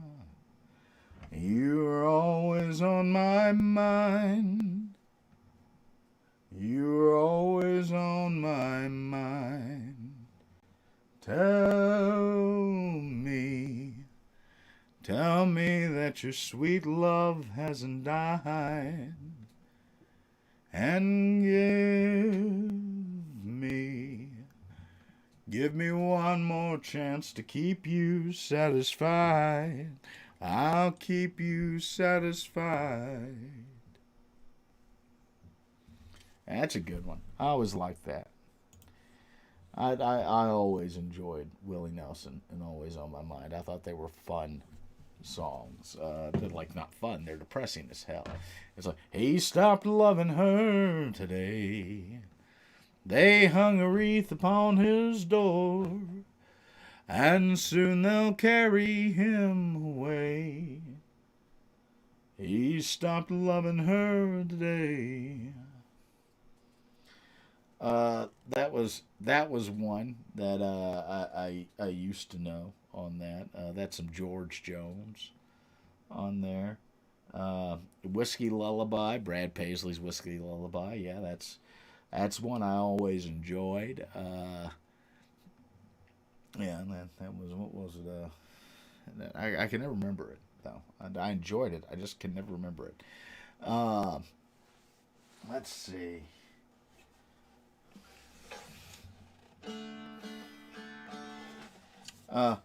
Oh, I like Big Butts. Is one. I mean, I just don't know if that's like. I mean, oh my God, Becky, look at her butt. It's so big.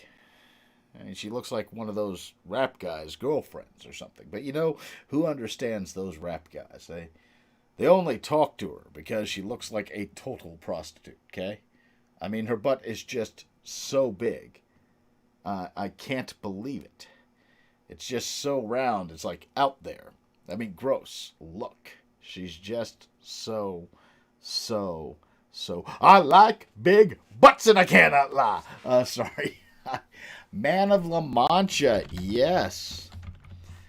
That was always a good one. Yeah, to dream the impossible dream, to fight the unbeatable foe, to bear the unbearable sorrow, to run where the brave dare not go, to right the unrightable wrong,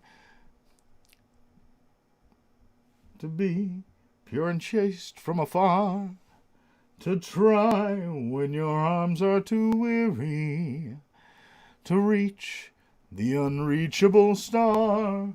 This is my quest, to follow that star, how no matter how hopeless, no matter how far, to fight for the right without question or pause, to be willing to march into hell for an heavenly cause. Oh, David Winlow, thank you very much for giving the subscription. Hello. Welcome in. Like we were going to stop like 20 minutes ago, and I just said we were going to keep going. Like Man of La Mancha's one, actually, and it's story time.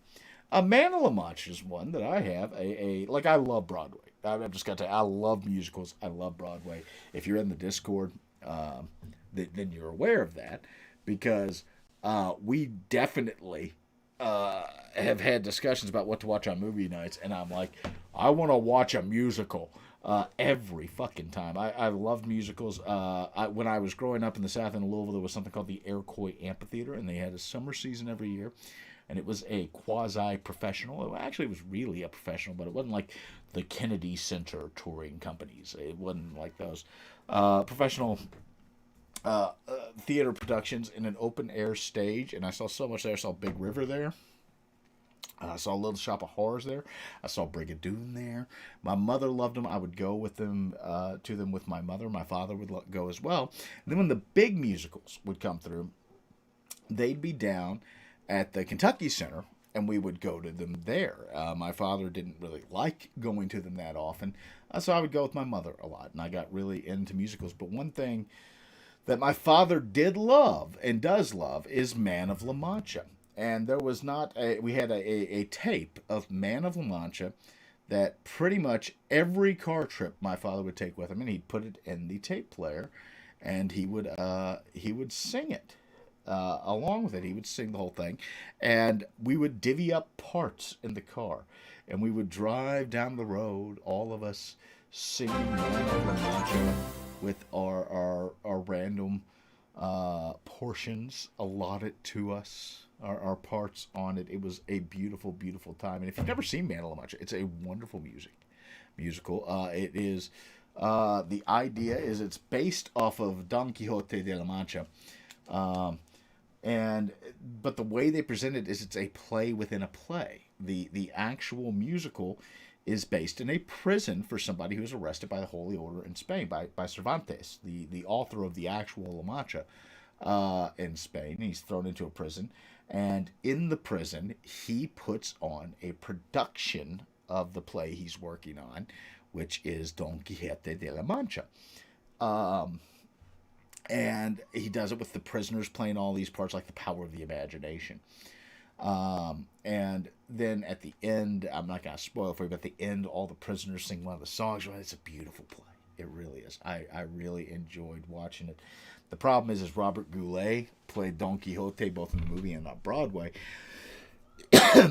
So you kind of have to have a Robert Goulet voice now to be accepted to do it. Does a prisoner play the windmill? No, they tried, but they had too much turnaround in that role. Let's see. I got to see John O'Hurley twice in St. Louis. Once as King Arthur and once as Horace in Hello, Dolly. Hello, Dolly's another one. We actually watched Hello, Dolly the last time we were in Florida. And that was a lot of fun. There. We had a condo there that we were watching.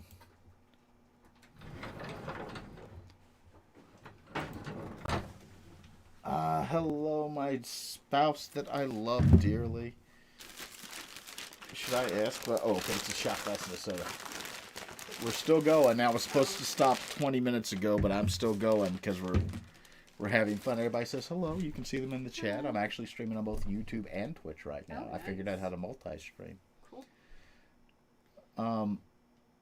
So don't look to your right. Mm-hmm. Just don't look to your right. There's nothing over there that you need to stop looking to your right. So that's, yeah, no. I knew you bought it. You knew I was going to buy it. Like you authorized me to go out to this. Hold on, but listen, hold on. Sorry, my face is swollen. I'm just going to hide Huh. myself from the camera.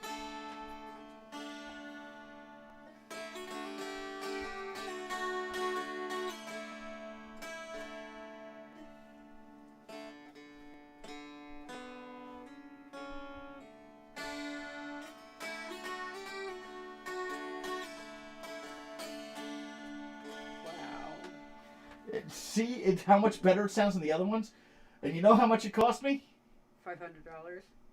Yes. Yeah, I knew. I knew which one you were looking at. I bought Henry a knew. guitar. I saw. He likes his guitar. He does. It's more portable than the other one, so hopefully he'll start his lessons again. Yeah. Well, after... I'm getting in trouble for spending $700, aren't I? I knew the minute I said, I'm not feeling good, go without me, that this was going to happen, so... I should point out, by the way, that because of Butch Fing, there's straps. There's strap buckles. I didn't get my extra picks. I meant to get my extra picks, and I forgot about them because I was talking to Mike while we were sitting there. And Well, I can trust you to bring me one time, and... you know what Mike does. I wasn't aware of this until today. He makes violins. He actually makes the violins that are in the shop, a lot of them. Yeah. That's awesome. But I wasn't aware of that until today. I've got to figure out something I can play anymore, because, I can't... Oh, I love. Oh, he busted. So busted. He's dead. So this is why you're not allowed to go to the train store by yourself. Yeah, no, I don't need you going to the... Does QM like Ukes? Yes, QM does like Ukes. Shut up, Jeremy. Shut up, Jeremy. I had to make choices today. I was thinking of picking up a uke. Shut up, Jeremy. See, I used to play the violin. I can't anymore because, funny enough, I had an injury a couple of years ago involving an American Girl doll. Where is your uke? I actually had sent you a message while I was at the shop. It's up in the playroom. It's in the Okay, closet. because I'd sent you a message while I was at the shop, and I ended up spending the money I was going to get you a uke with on Henry getting a guitar, and now I feel bad because they had a sale on their concert ukes down from $350 to $240. Yeah, it was an American Girl doll. The doll had a zip tie around the neck, and You cut off the circulation of your finger trying to get it off, didn't you? No, I cut my finger because dumbass. I was using a pair of scissors. I was jabbing a pair of scissors underneath. Honey, And- I know you're self-conscious about your swelling, but you can't even see it. Oh, okay. I'm just letting you know, you don't need to cover your mouth. You can't. I know you're self-conscious because you got a little bit of an Yeah, my infection, face is swollen though. but you can't even tell on camera. But yeah, no. I went to jab the scissors under there, and it slid around, and it cut my finger open. Yeah. To the bone. Yeah, on Christmas. Yeah, I remember that. That was fun. We were at your parents' house. we didn't get stitches though, didn't we? No, I got stitches. Oh, that's I got right. That's stitches. right. Mom drove you to the urgent care while I sat at home with the kids. No, hospital. Cause the hospital, yeah. It was deep. But I can't, that finger won't bend anymore. So, it makes handies off the table. Well, I don't, I can just keep that finger up. Oh, so it's a fancy one. Pinky up. It's my middle finger, though.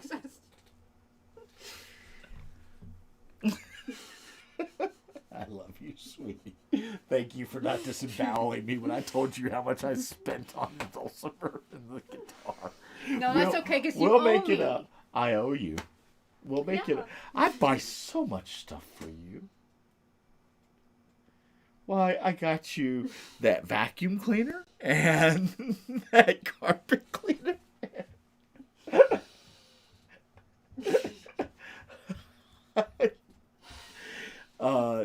That's gonna be a $500 deposit for you.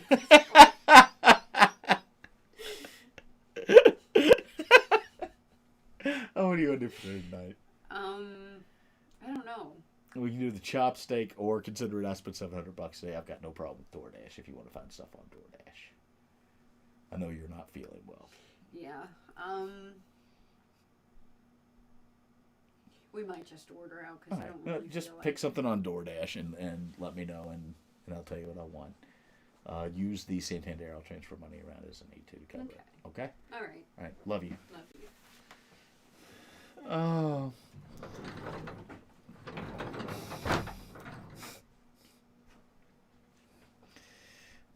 We have all three now. We have DoorDash. We have Uber Eats. What's the other one that I never use? Grubhub. We have Grubhub. Yeah, like I get to live. They've decided to let me live tonight. So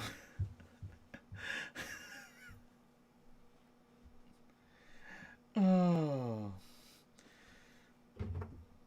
The trick is to buy them the guilt present first.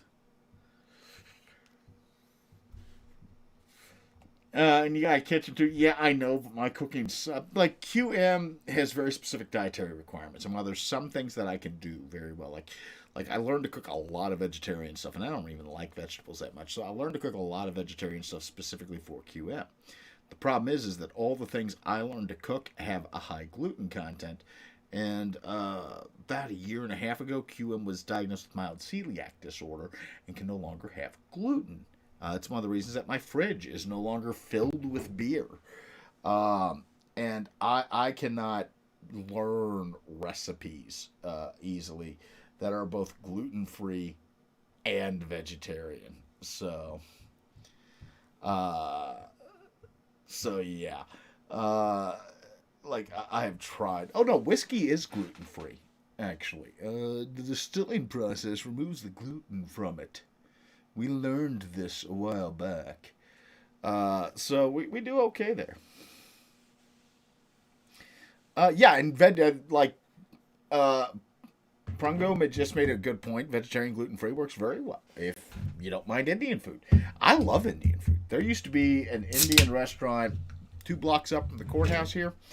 And, like, when I had midday court hearings, I would always schedule, like, it to go longer than I thought it would so I could go to their lunch buffet because they had an all-you-can-eat lunch buffet. It was like $10, all-you-can-eat lunch buffet, and all the courthouse workers went there. And the problem was like all the courthouse workers would go there for lunch, and none of us would go there for dinner when they didn't have the lunch buffet. So they weren't making as much money off of that offering as they thought they would. And they ended up canceling it. And we started going for dinner. Like, people started going for dinner because they were like, we're going to have to close. I'm like, no, we'll come for dinner too. But I loved that. It was great. It was wonderful. We adored that place. I will say I don't go as often anymore. Since they got rid of the lunch buffet. I love to. This is all you can eat, not you eat all. We used to joke. There was a place in my hometown that was an all you can eat. It was called Jumbo Buffet, and we used to go there all the time. And there was one, we would go there like at lunch, and we would stay through dinner. Like, we would have lunch there, and then we'd have dinner there. And we'd tell them, we'll be like, we'll pay for both. Don't worry. It's right by a movie theater, so a lot of times we'd be like bored 5 hours before the movie starts. So we go to Jumbo and eat before the movie. And they kept coming by the table, and like one day we sat down, and they brought us our sodas, and when they brought us our sodas, they brought us the check. And I'm like, okay. We had ice cream once, and like we finished the ice cream, and they they came and they cleared away the plates and the ice cream after we'd ate the ice cream, and we're like, let's go get more. And we stood up and grabbed a plate and went back there, and the serving staff looked so confused. It may have been the first time they'd ever seen somebody have like 3 plates of Chinese food, get the ice cream, eat the ice cream, then go, you know what goes well with frozen dairy confectionaries? Some more General Tso's chicken, and go back. Like they're like, you've had the ice cream, you leave. Nobody gets the ice cream and goes back to the buffet. So it was funny there.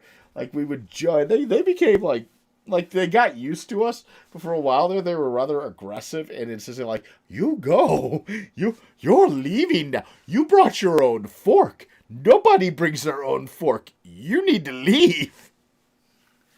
Like, it's breakfast or dinner, not breakfast and dinner. We used to love going there. That was an old thing that we'd sit there and we'd read the fortune cookies. Now there was another buffet, another jumbo buffet in my life, and that was the one when I was in law school.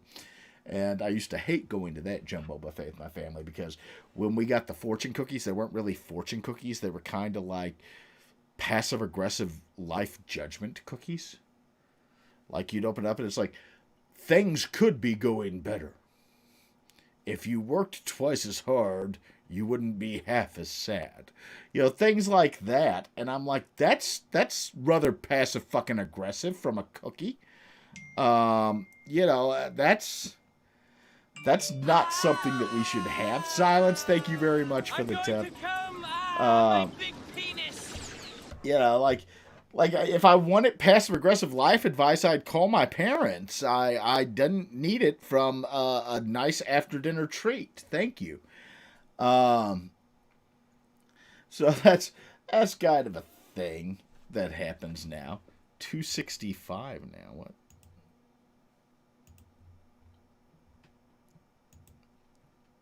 Oh, we've got another video. Okay, well let's watch that together. Hey guys, Valentine's Day's around the corner, and one of you guys sent me a waxing kit.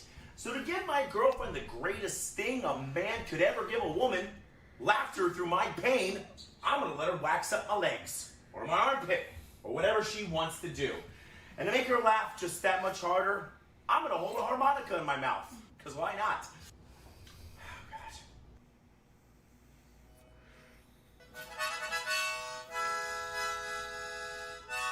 Is this what girls go through? This is easy. You have no idea.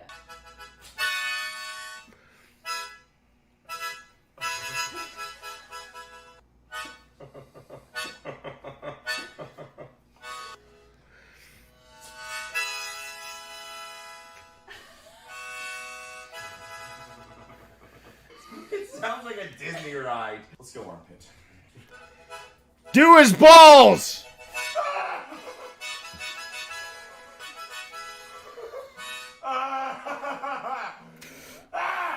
Finish it! I love you so much. It's like, look at it. Why would anyone do this? If I was a woman, I would have hair everywhere. Your head's sweating. Yeah, I wonder why.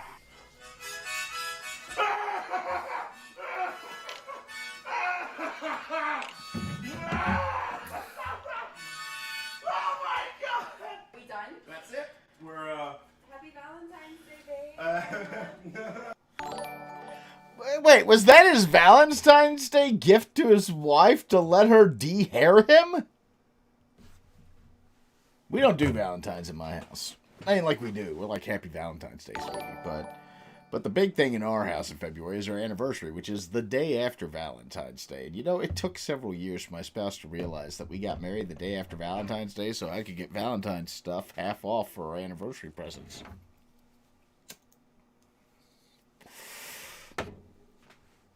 I hate to put it like that, but I just realized that Valentine's Day is going to be on, Sunday this year, and that means that my anniversary is on the Monday after that. Okay.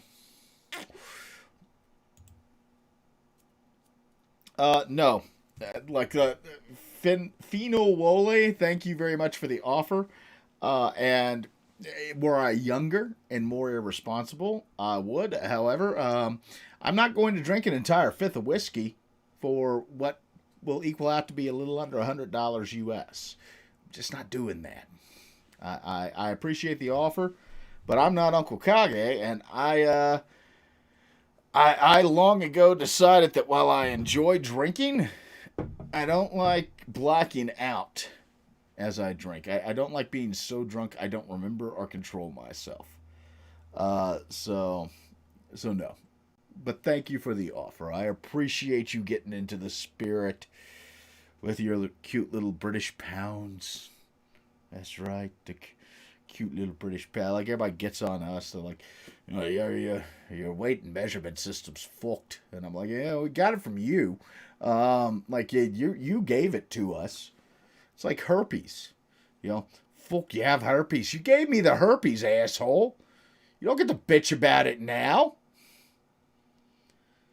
Like I've blacked out several times in my life. I used to be. I'm not, despite my name, I am not a binge drinker anymore. I savor my liquor when I drink my liquor. I enjoy it. I have gone from Kentucky Tavern, from like 10 Kentucky Tavern and Cokes, which used to be my drink of choice. Kentucky Tavern and Coke. You know why? Because it was $2. For $20, I could get 10 Kentucky Tavern and Cokes, and then I'd tip $1 each. So for $30, I'd get shit-faced. I used to drink a lot of that. It was horrible whiskey. Horrible whiskey. I have grown up. I have matured. I now know what good whiskey tastes like, and I much prefer the good whiskey. And good whiskey is not meant to be chugged. Good whiskey is meant to be enjoyed.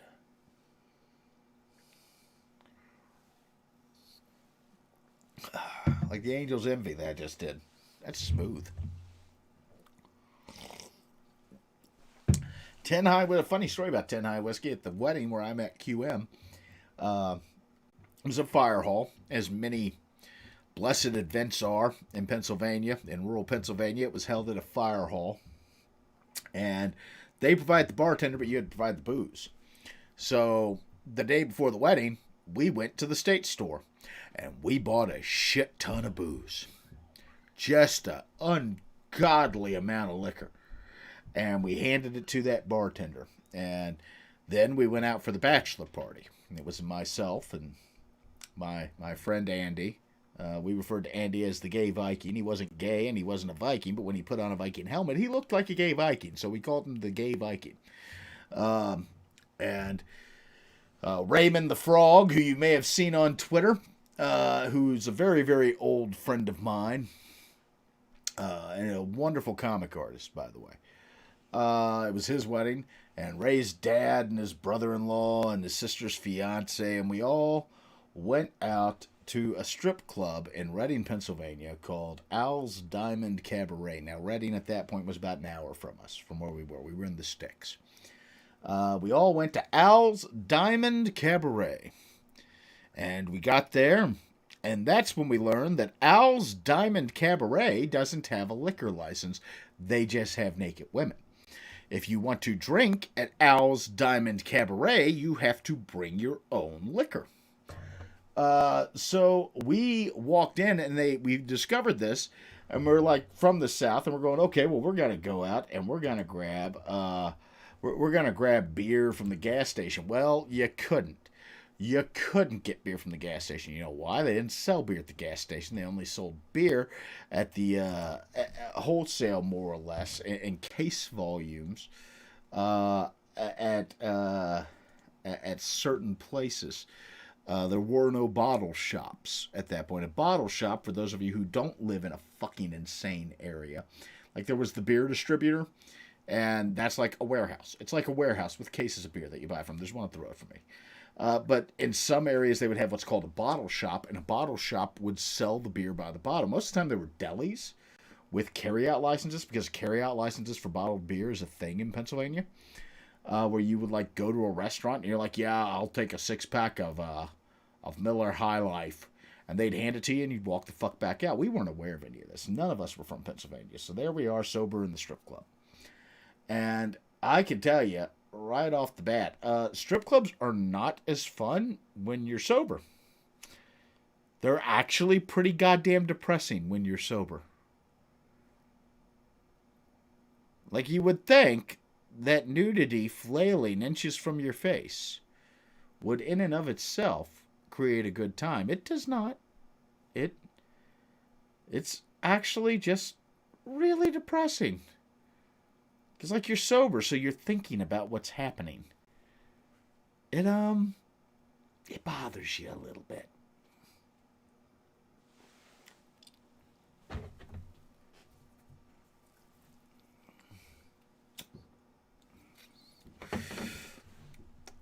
I'm like, yeah, that was always fun. I should sing another song. I should sing again. I have dreamed thee too long.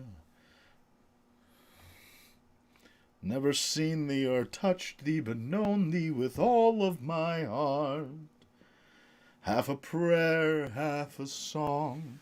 Thou hast always been with me, though we have been always apart.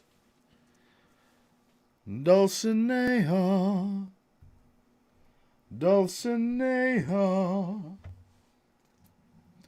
I see heaven when I see thee, Dulcinea, and thy name is like a prayer that angels whisper. Dulcinea, Dulcinea.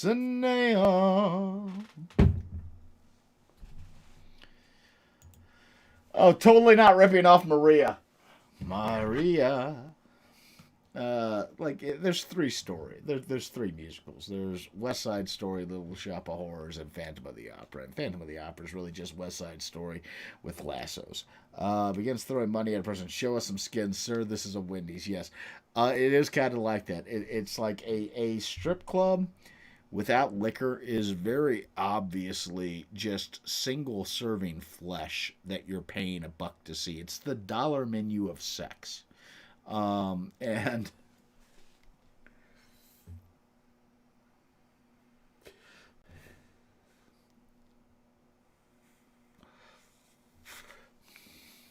it's not even the dollar menu of sex. You know, the dollar menu, you actually get to eat something. A strip club's kind of like, here's $1, stare at the food. Like, I shouldn't say that. This is objectification of the dancers. They make a very good living. A lot of them do. Like, I've never heard somebody who makes a living out of that being like, I cannot believe I'm being objectified like this, because most of them are like, I'm taking all their fucking money. So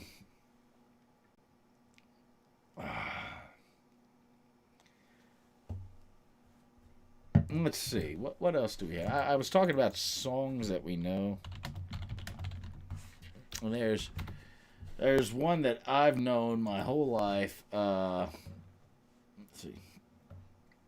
Some of us have had broke times, Boozy.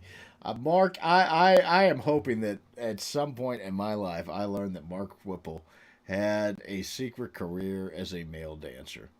That would cap my life right there. That'd be like, and Mark's an amazingly intelligent intellectual property attorney with varied interests who gives wonderful informative talks. Also, he used to shake his ding-a-ling to halfway there.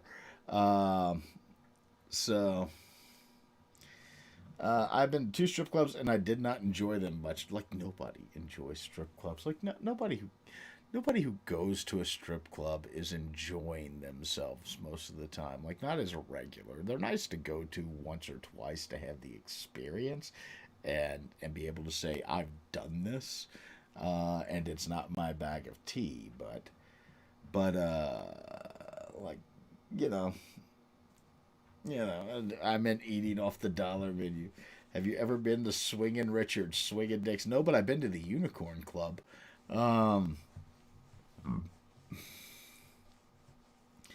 I said I was going to do a song that is very near and dear to my heart.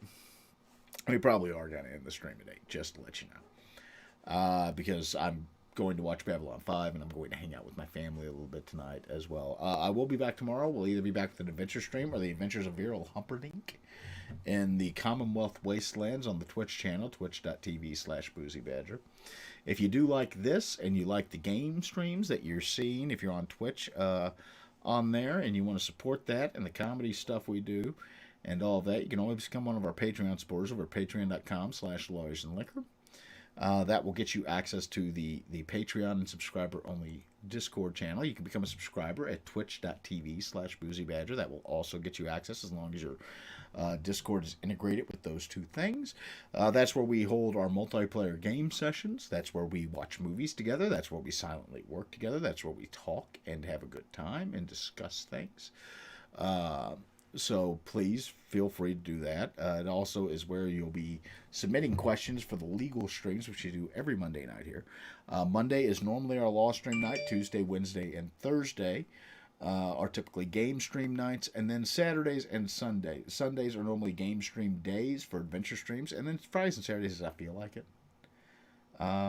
Honestly. That's how we do it. So if you want to subscribe over at Twitch, you can do that.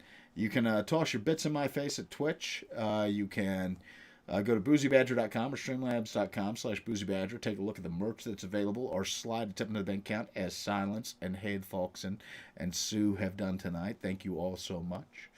Or you can do none of those things, enjoy the stream, and come back next time. That's just about all we have. So we'll do the song that I was talking about, like the songs that make you and that make you stop. And one of mine is My Old Kentucky Home. And I started in on that, and then I never actually did it. So let's see if we can do. Oh, the sun shines bright on my old Kentucky home. 'Tis summer, the people are gay. Oh, the corn tops ripe, and the mountains in the bloom, and the birds make music all the day. The young folks roam on the little cabin floor, all merry, all happy and bright. By and by hard times come a-knocking at the door of my old Kentucky home. Good night. Weep no more, my lady. Oh, weep no more today. Oh, we'll sing one song of my old Kentucky home, of my old Kentucky home, far away.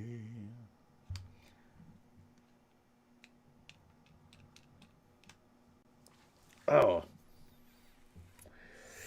As we wrap up tonight, I will toss it back to the chat, and I will say, is there anything that you all want to ask, anything you all want to talk about, anything you all want to bring up as we go into the last 10 minutes? Webster, thank you very much. I sing like a possum being beaten, but I appreciate you lying to me.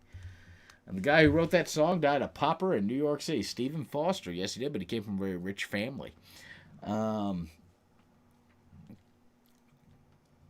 So that was a lot of fun, Comrade. Thank you for doing these. I miss doing these. I used to do these once a month. I miss doing them. I enjoy doing them. I like taking a couple hours and sitting down with you all and not playing a game and not yelling about law, but just telling you stories and singing songs and interacting with you and doing those types of things. It's always very nice. It's one of the situations where I get to drop being Boozy, because Boozy's like me turned up to 11. It's one of the situations where I get to drop being Boozy and I just get to be John for a while. I get to hang out with you. I get to talk. I get to hopefully entertain and make you laugh and make you feel good and give you something to do with your evening. And as we are wrapping up, there is a song that I sing at the end of every one of the Front Porch streams. And it's been a while since we've sang it, but I sing it at the end of every single one, and we're going to sing at the end of this one. If you are drinking tonight, I would invite you to please put a little in your glass and I'll wait a moment for you and join me as we sing The Parting Glass to good friends and good times and another wonderful evening in the books. So, of all the money that e'er I had, I spent it in good company.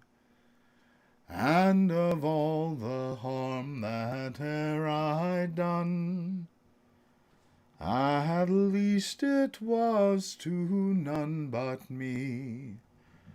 And all I've done for want of wit, to memory now I can't recall.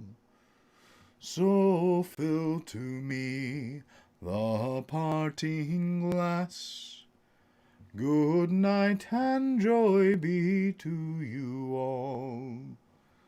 Of all the comrades that e'er I had, they're sorry for my going away.